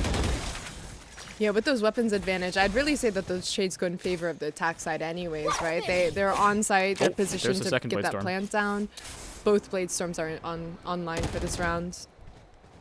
Yeah, interesting that Baypopper decided to commit his Blade Storm. I believe he did have a Vandal online. Oh, no knives connect for Geo. That is unfortunate. MJ does actually get Baypopper. Not sure where Various was looking there, but it's all up to Skyzo, and yeah. Only 15 HP left on that one, so... Yeah, he got circled around onto. Just not a great time overall for him. Still a lead for Kitty Squad, 4-2. 2 ults online once again. We have both lockdowns available and critically a Viper ult available for IJB. That can pretty easily deny a site for them if they so choose. Yeah, those Killjoy lockdowns will really be important if that Viper's pick goes down. So we'll see how that comes into play this round too, if they decide to commit those ults on both ends. Yep, looks like they're going for a little bit of a more neutral mid play here this time. Kitty Squad pushing up. Just gathering a little bit of information. Recon bolts coming out, pretty standard. Smokes dropping down mid. Otherwise, not a whole lot else going on just yet. Jamie's about to make connection with Goblin, potentially. Not just yet. He's going to back away. No contact made. I wonder if he caught him. Do you think he caught him too? Or has no idea? I don't know if he knows, but Koister here might... Oh, yep. He sees the Killjoy. Atlas doesn't look up. On the other side of the map, though, Jamie's does get GG, so now he's going to be running straight onto B. The bomb is being planted already. Yeah, they get a pick, and they just run straight onto site. They've got the bomb down already, and now it's all up to IJB to retake it once again. Jamie is getting taken down by Geo. Clean headshot with the Vandal. Man advantage for IJB, but it is still a retake situation, and I believe Oh, never mind. And now it's a 4 versus 2. Geo with the op. The aim is good. Baypopper tried to shoot the diffuser, did not connect. Now it's just Baypopper left. The dash goes straight into the wall. Not exactly where he's aiming for it, and the round goes to IJB. Starting to see this pattern, right, of Kitty Squad going onto that really aggressive B hit, but I feel like IJB are actually starting to figure them out. They're trying to figure out the retake. They give up that B site, and then they come back with more firepower. They came back with that op, which switched out for a Vandal, and then they really spread out around the plant spot to get the round secured towards the end there, but if they start to figure that out. Also a little bit worrying, right? Because this is good practice for them when they're now when they end up on the attacker side, right? Essentially, once the spike gets planted, the roles swap. So the fact that they're figuring out these retakes also means that they're being set up for a successful T side once they do end up on that half. Yeah, that would make the most sense since it is IJB's map pick, right? So they have a lot of confidence on this map to execute those really clean retakes that are so essential. Yeah, so. Baypopper rushing straight up as far as he can up onto B. Gonna miss. Okay, he is going to end up picking off FP, so man advantage going over to Kitty Squad. They're gonna do the same thing, but Viper's Pit gets dropped, and as well as the lockdown, so lots of utility being dropped here. Ooh, MJ taking down Jamie's. A 4-on-4 with health advantage going over to IJB. Koister gonna try to wrap around from behind, just drop a little bit of util, bait them out a little bit. Yeah, it's so interesting they invested both ults at the same time, maybe to flush everybody out of the area to make sure that Viper's Pit wasn't being swarmed right away by players. But now IJB still has that KJ lockdown to flush out their site, right? So I'm wondering if they are actually going to invest into this one. Ooh, Geo gets a pick. Ooh, they might just win it out with firepower. Getting one out with the Stinger. Geo still looking for more, not able to get anything. Looks like there's no time to defuse now, so all 6 players on the map are just going to try to run as far away as possible. Make sure those guns stay. No, never mind. Baypopper. Oh. Baypopper and Skyzo both losing their life in the post-plant situation. Overall, not too bad for Kitty Squad. I mean, Baypopper was pretty close to dead anyways, and Yeah, looks like he's just going to be able to buy right back up. No big problem. No big deal for him. Yeah, really the reason why they won that round was all in the stall, right? They invested both ults that early in the round, flushing everybody out of the area. That's why KJ's so good on this map too, that site control, right? Taking that space. However, if you see on the side of IJB, they have 4 ults online compared to the 1 on the side of NYA, right? So. For sure, yeah. I will say the defensive Viper Pit is not nearly as potent as the attacker-sided one, but it can certainly deny a site for the attackers and sort of funnel them over to the other side. You definitely don't want to be fighting a Viper in the Viper's pit. Yeah, and they definitely didn't commit it early, but they're flooding A, and it seems like A is pretty not pretty a abandoned. single person. Yeah, nobody's home, so that's just going to be the plan. Oh, no, Skyzo decides to let go. Not sure if he's going to get snuck up on. Okay, looks like they decide that it's safe to plant now. That should go down, yes. And there's the lockdown. And the Huntress Fury actually is just being traded. And it was going for that lockdown Various again, right? is the loser on that side, unfortunately. So now a 4v4, but Geo does have an op on a retake, so not necessarily the best choice here. Baypopper just spraying into that wall, trying to see if he can find anyone. Geo looking for the op shot, doesn't see a clear line of sight, misses his shot and gets taken out by Baypopper. MJ, though, he's getting a ton of picks up there.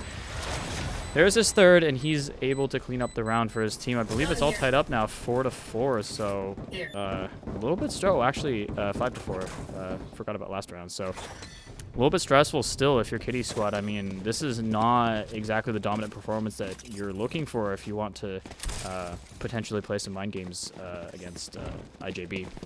Right, and MJ with that 3K really secured the round out for them. The star so far on that Yoru, as well as playing both a controller and a duelist role, right? So getting it done on the Viper, still has that pit online in case he wants to pit off early, block off a choke point of some sort, but... Yeah, Viper's Pit still being available. It looks like that might just end up being safe for the last of half. I mean, typically that defensive Viper's Pit, you don't really find a lot of good times to make use of it. Geo, though, opening pick on Skyzo and a second with his sidearm. That's pretty big for IJB. I don't know if this is something the Kitty Squad can come back from. Yeah, we'll have to see, especially with the weapons that they have right now, but I wouldn't put it past them, especially with the, Atlas, though. The Sheriff's online. Nice little Sheriff pick. Good headshot against GG. FP, though, he's behind the members of Kitty Squad. Doesn't make a good connection.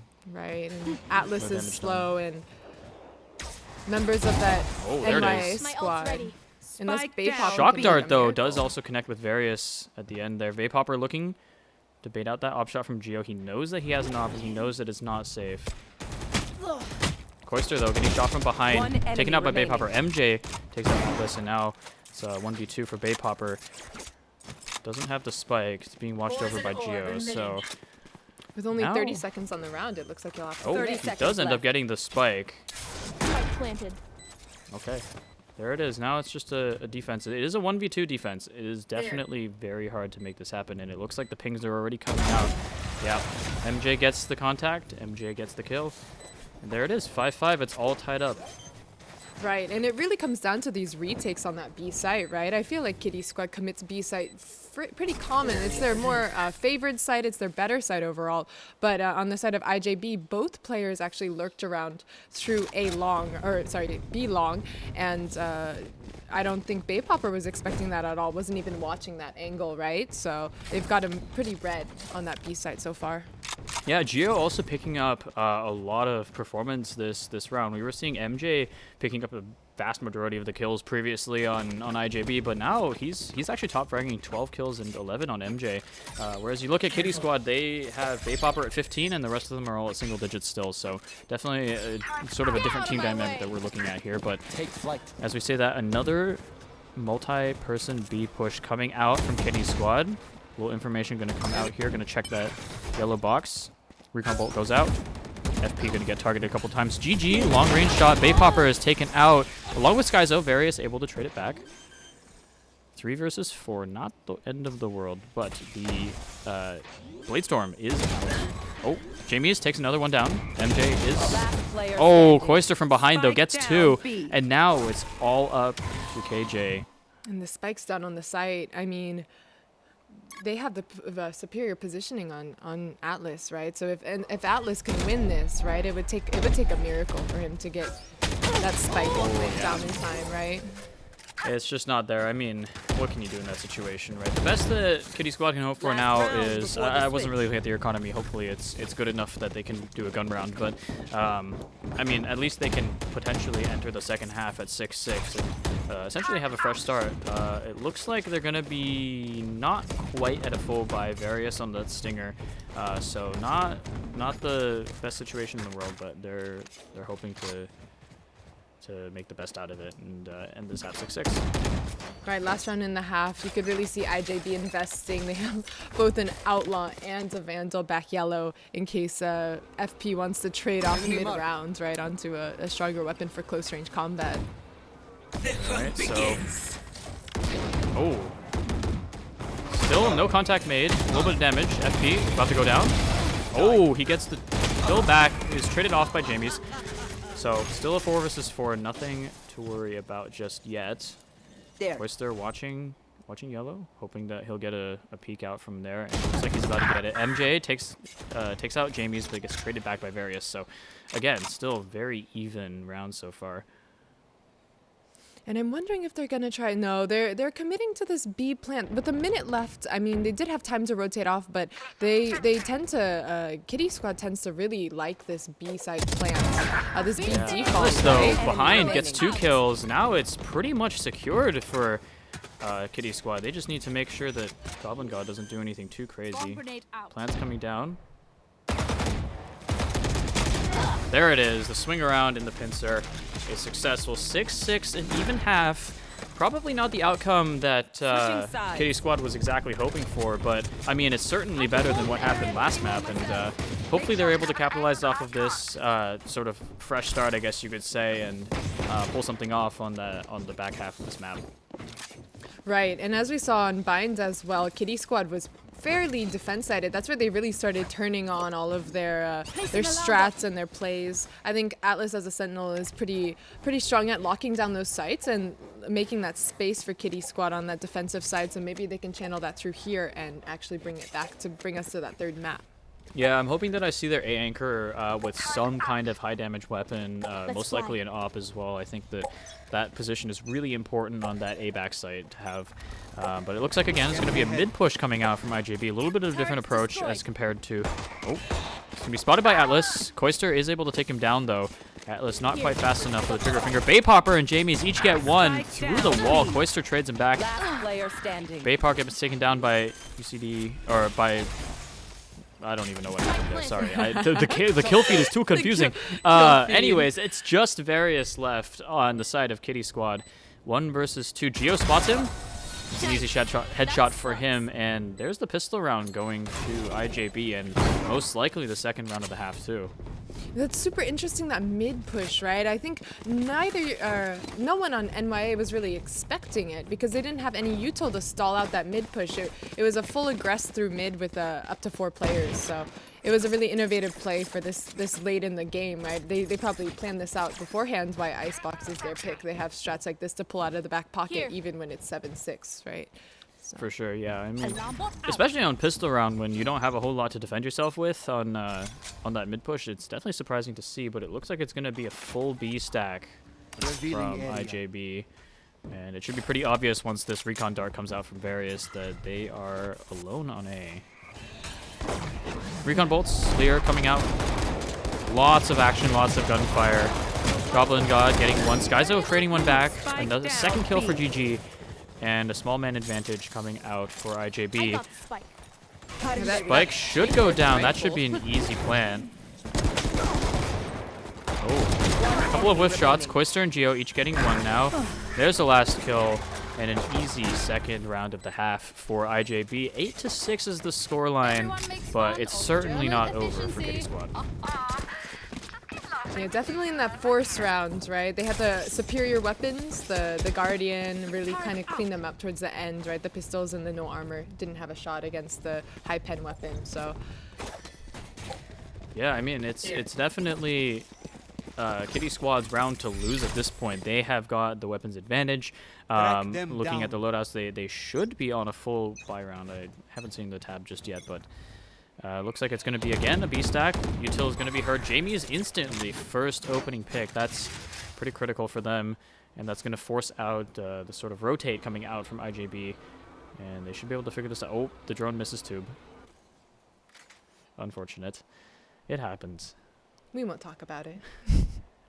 I think at this point, I was pretty confident that it's been a rotate to A, and now with that plant coming down, should be heard by Various. He's gonna look for that recon dart, or shock dart, sorry. And now it's a retake situation. Small man advantage for Kitty Squad should be easy pickings for them with their gun advantage as well. Right, but IJB's positioning is really far back with what I was mentioning earlier. I wonder if they have enough util to stall this diffuse out. I'm not sure what kind of, do they have both shocks? What are they looking for by playing this far back, right? Oh, Jamie's. Another pick out for him. Various coming around from behind. Gonna get 2. And now it's just sort of a goose hunt at this point. I mean, there's not much that... oh, never mind. MJ does get the diffuser. Is there time? There's time. There's time. Yeah, 2 seconds left on the clock. They just didn't have enough people to stall that out. Yeah, right? I mean, it was... you could see the vision. There was something going on there. They were cooking, but just not enough ingredients, unfortunately. Yeah, we needed some rat viper lineups there. Yeah. Some ratty lineups, but none, unfortunately. No snake bites left there, so really unfortunate. Yeah, I saw a clip once of those like weird brim lineups, and like some of them are like almost cross map, and it's kind of insane. I cannot imagine memorizing all of those. Yeah, you'd have to be a brim main, right? And who's a brim main? But not to call not to call anybody. A little out bit there. of a split push coming out from IJB this time. They're just going to play for info, play for a pick. Jamie's though about to make first contact. MJ though, Guardian is superior in this case, gets the kill. Yeah, now it looks like IJB commits to A. FP looking for a plan. Various wallbang is not successful. No contact so far on A. Bay Popper though gets MJ down, so now that's a pretty important player down for IJB. Bay Popper gets a second now. Oyster is also down. Geo is pretty much the only one left on site here, looking for hold pretty much on his own. Defuse come out for Various. Bay Popper gets 3. Now they're just going to hunt down Dog, who is behind, gets 2 kills, but not before the defuse is successful. Little bit unfortunate at the end of the round there. Would have liked to have those members alive. You know, pretty good econ disruption from GG there, but Kitty Squad still able to pick up the round, tying it up 8-8. This has been a much closer map. I am really enjoying this, honestly. So we'll see how it goes. So Alex, if Kitty Squad wins, will you give us your best Nya at the end of the map? No. Is that what we can guarantee? No. No? Okay. No. You heard it, guys. Not doing it. We'll play Nyan Cat on stream, though. Scanning ahead. Get out of my way! Production just looked at me. He was like, I don't know about that one. Again, okay, a little bit of a B-stack coming out from IJB. Pretty standard stuff so far. Util coming out, looking for a little bit of information. Geo's Bladestorm is out and online. He's going to try to go for a couple of picks with that. Yep, both Reyna ults online. I believe it's called the Empress.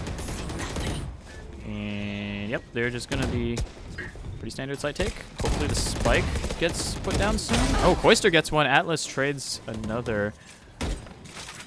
Right, so IJB taking this really fast B hit, maybe straight out of NYA's book, right? They committed with the spike really early, pushed past all of that KJ util. Although they were trying to stall out, they just dashed right past it, which led to the jet falling. But we'll see if they continue to commit to this site or if they rotate off. They have 40 seconds left, so they could do either, but it looks like they're about to commit, just like NYA did a lot.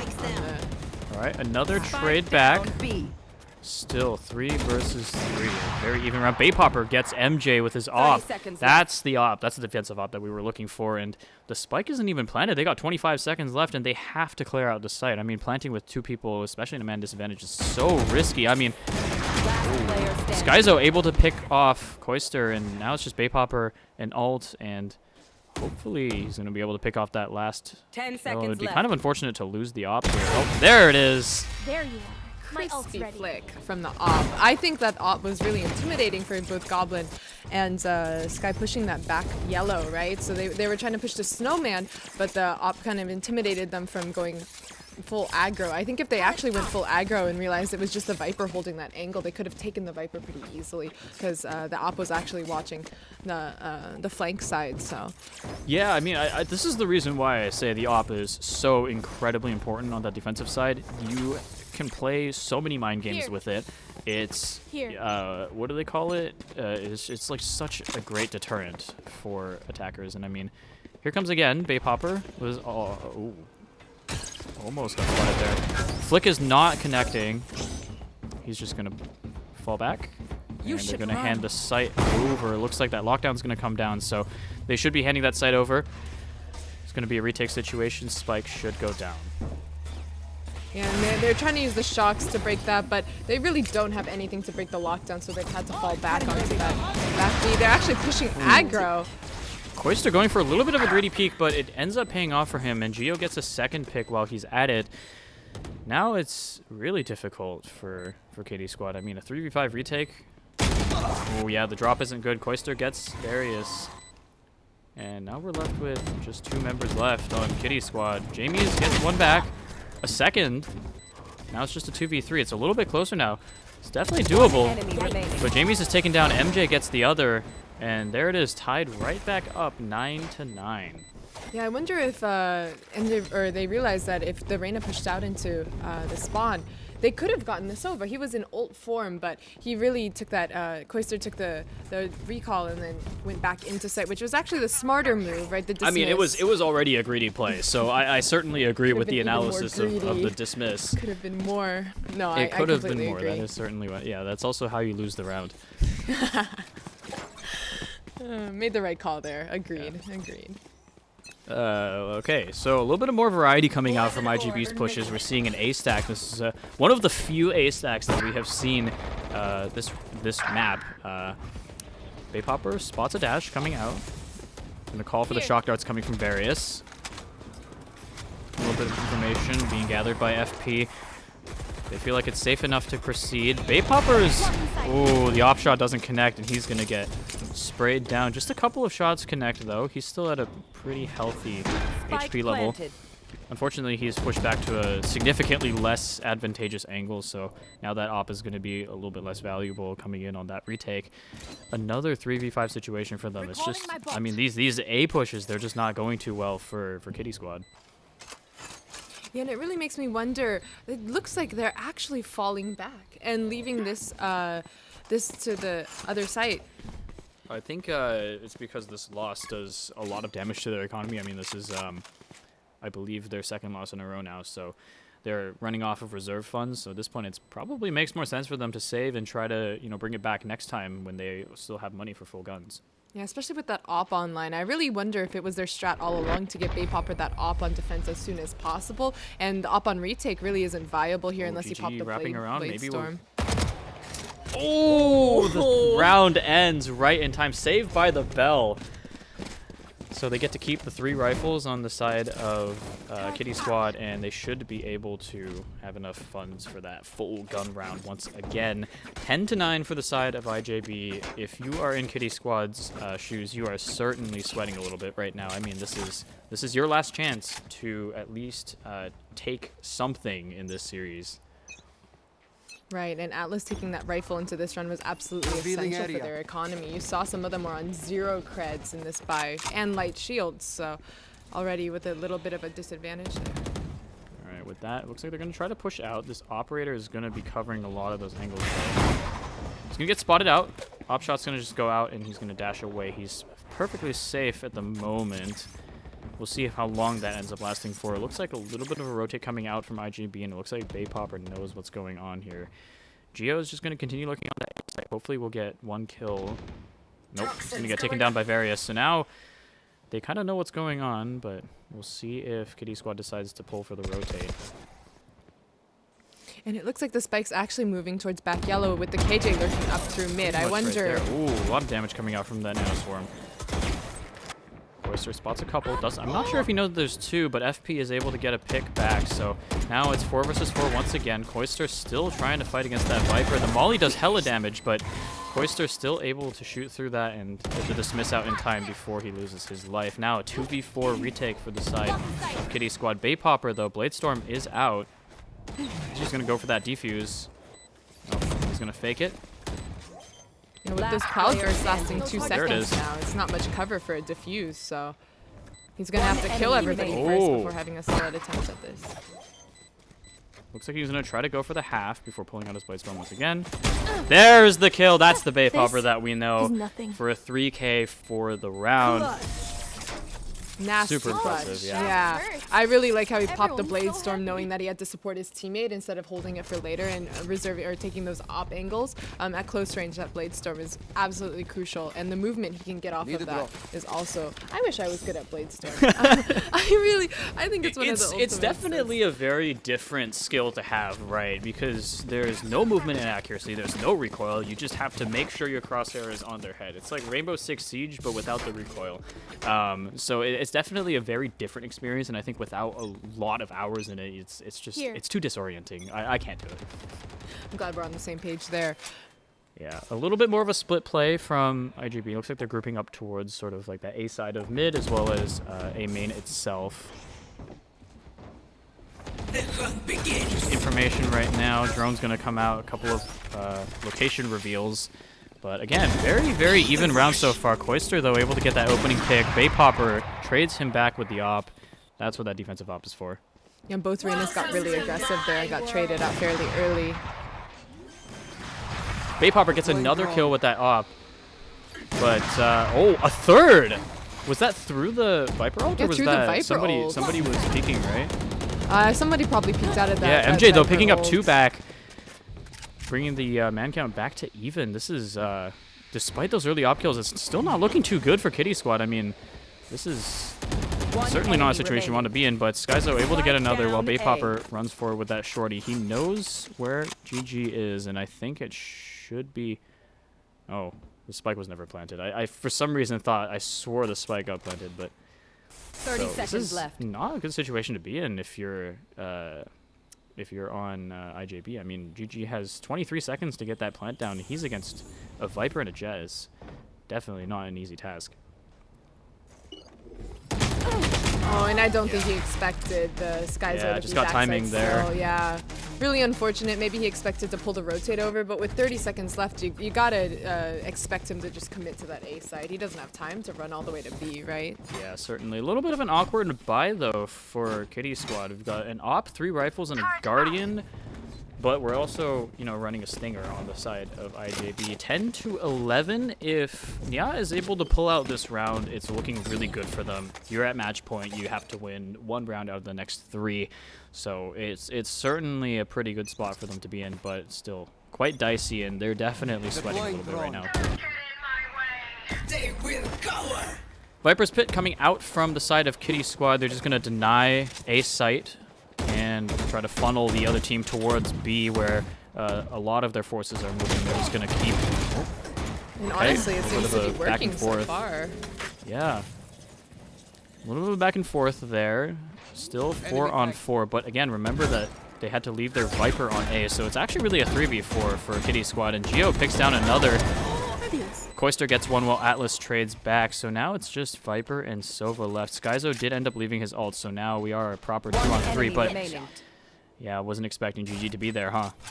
Yeah, GG's was watching that angle with a turret positioned really well towards their spawn, right? So he heard the turret go off and expected the person to be there, turned the crosshair, got the easy shot, right? Yeah, and Various just not able to get that defuse off with 3 people sort of running around him. So 11-11. A very even scoreline. I have a feeling we're going to see an overtime.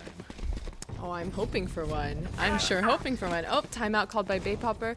We'll see that timeout active for Kitty Squad, maybe getting their thoughts collected. Last time they took a timeout, they came back with a really aggressive round. They did quite well. Meanwhile, IJB on the other side. They're having a little dance party in their room. Yeah, I mean...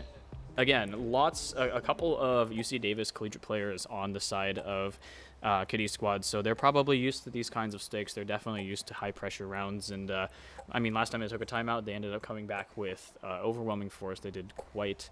They were at least noticeably playing better after the timeout. So, I mean, obviously a very critical time for them. They definitely want to take these next 2 rounds in a row. They don't want to play in overtime against IJB. It's not good for your mental, and it's certainly not good for physical. I mean, you have to play more rounds, you get more tired.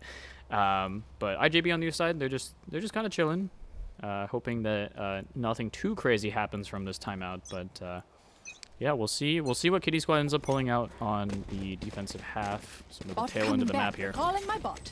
Yeah, and the vibe difference between the two teams was absolutely stark. You saw the side of IJB sitting back in their chair, chatting, yapping, and then you saw NYA Various just, come on guys, we got to bring this back, right? He is their IGL on UCD Gold, so I am not surprised that he is doing a lot of the shot calling here. But just sort of your standard A push. I mean, a couple of members are rotating over a little bit late on IJB, so they're going to be waiting for them before they fully commit to that push. And it looks like Gio's going to start moving up forward. You do have Jamie's sort of behind on the flank, though. 2 members of Kitty Squad on the flank. Baypopper, Sheriff shots, a couple of them connect, but no kills found. Koister able to pick down Various. Baypopper gets taken out by Gio's Bladestorm. 17 HP. It's not looking too good. Koister gets one more, and now it's just Jamie's coming from behind, as well as I forget who's playing Viper for them, but oof, yeah, Jamie's taken down now, along with Skyzo at the same time. 12-11 map point for IJB. They need one more round, and they are the champions of the inaugural Moogie's VALORANT Throwdown. It certainly is an exciting moment for them, and a very stressful one for Kitty Squad. They have been on the back foot for the majority of this series. I mean, they were doing pretty good first half, but now second half, it's been very, very even. Yeah, Alex, this could be the last round of the Moogie's VALORANT tournament. This could be the last round. Last round. Yeah. Last round we're casting today as well. So we're going to see how that goes. Baypopper back online with the op, though, and he's predicted their movement straight into that B long hit, right? So. Ooh, first shot doesn't connect. Soval coming out. Along with the Empress coming out from IJB. Another shot not connecting. This looks like a brawl, Alex. This is not good. Gio gets one pick at the start of the round. Baypopper finally gets his pick. 4v4. Koister takes one. 4 versus 3 for IJB. Not looking too good for Kitty Squad, but the spike hasn't been planted just yet. Koister gets another 4 versus 2. They are 2 kills away from the championship. Another 1 kill away. And just Atlas and a Dream. He's looking for the pick. He takes it down. MJ with the final kill to secure the championship. iJustBoss are your inaugural Moogie's VALORANT Throwdown champions. Congratulations. I mean, it was a commanding set of victories from both of their series today. I mean, what was it? 13-2, 13-5, 13-7, and now 13-11. I mean, it was getting closer and closer, but they have not dropped a map on their road to victory. I mean, that was a masterclass. It really was a masterclass. I can see now why that was their map pick. They had a lot of different rounds. I thought that Kitty Squad, if they maybe added some variety into their attack rounds and didn't keep hitting that B side over and over, maybe they would have had a better shot. But with IJB's different variety, their mid hits, their A hits, it really came together in that really pretty picture towards the end with them getting the victory there. So MJ, again, shout out. shout out. For sure. I mean, as much as I would have loved to see a map 3 come out, I mean, IJB, they have been playing out of their minds today as the 5th seed coming into the double elimination bracket and going all the way to the championship. It's incredibly impressive for them. But again, we can't discount Kitty Squad. They have also been playing really, really well, especially in that second map. They were, keeping along with IJB right up until the end there, keeping that scoreline even, and there were a lot of bright moments, especially from Baypopper, from Various, and from everyone on that team. They all had their really, really bright moments. So again, IJB are your inaugural champions, but don't discount the rest of the teams. I'm sure they will be back next split for more. The Moogie VALORANT Throwdown is not going anywhere. I'm sure we will have more splits in the future. We're just, sort of working out the details of that right now, but we are super, super excited to bring you more sort of first-party UC Davis tournaments in the future. Today has been an incredible day. I think that all of the matches were really, really fun. I think everybody out here at Cruise Hall had a lot of fun, and I definitely expect us to be doing more in-person LAN events in the future. But that being said, we have to go run the in-person awards ceremony now. So once again, thank you to all of our sponsors. Thank you to Valhalla Esports Training for providing the PCs that all of the players are playing on. They are a youth esports training training group, and they have a fulsome location in California. It's relatively close to Davis, and definitely give them a visit if you're anywhere nearby. They are the second largest esports training group in the world, I believe, if I don't remember that wrong. Rally Cry, as well as the grant provided by the Army National Guard, were able to support this event all the way through from the online series, the online stage, all the way to the LAN event. Super thankful for them. This event could not have happened without them. And obviously to the UC Davis Cinema and Digital Media Department for allowing us to host this event in Cruise Hall free of charge and letting us set up this really, really sick caster desk in the alt control lab. These guys are really, really cool to work with. And again, none of this could have happened without them and the help of IT, who were gracious enough to open up the Ethernet ports for us to play Valorant on. And obviously, Oobly and Red Bull for providing refreshments throughout the day and making sure nobody goes thirsty or tired. None of this event could have happened without any of our sponsors. We are super, super thankful for them. And yeah, I mean, that just about wraps it up for the online portion of the broadcast. We're going to go ahead and get over to the awards ceremony now. But again, make sure you drop a follow on the Esports at UCD channel, and you can even subscribe to us if you would like. We are now an affiliate channel, so definitely take a look at that if you would like. But definitely drop a follow. You won't miss a stream from us. We are going to be doing tons more event coverage in the future, CVAL, CLOL, and our own in-house tournaments. But yeah, that's it from me. That's it from Gabby. We'll see you out next time that we're on the air. But yeah, thanks for watching. And we'll see you next time. Yeah, thanks, guys. Our generation has a choice. Turn away from the world's problems or chase them down. We refuse to sit back and watch them pass us by. Watch us fly ahead. Rise to every challenge and overcome anything. Watch us become the next greatest generation.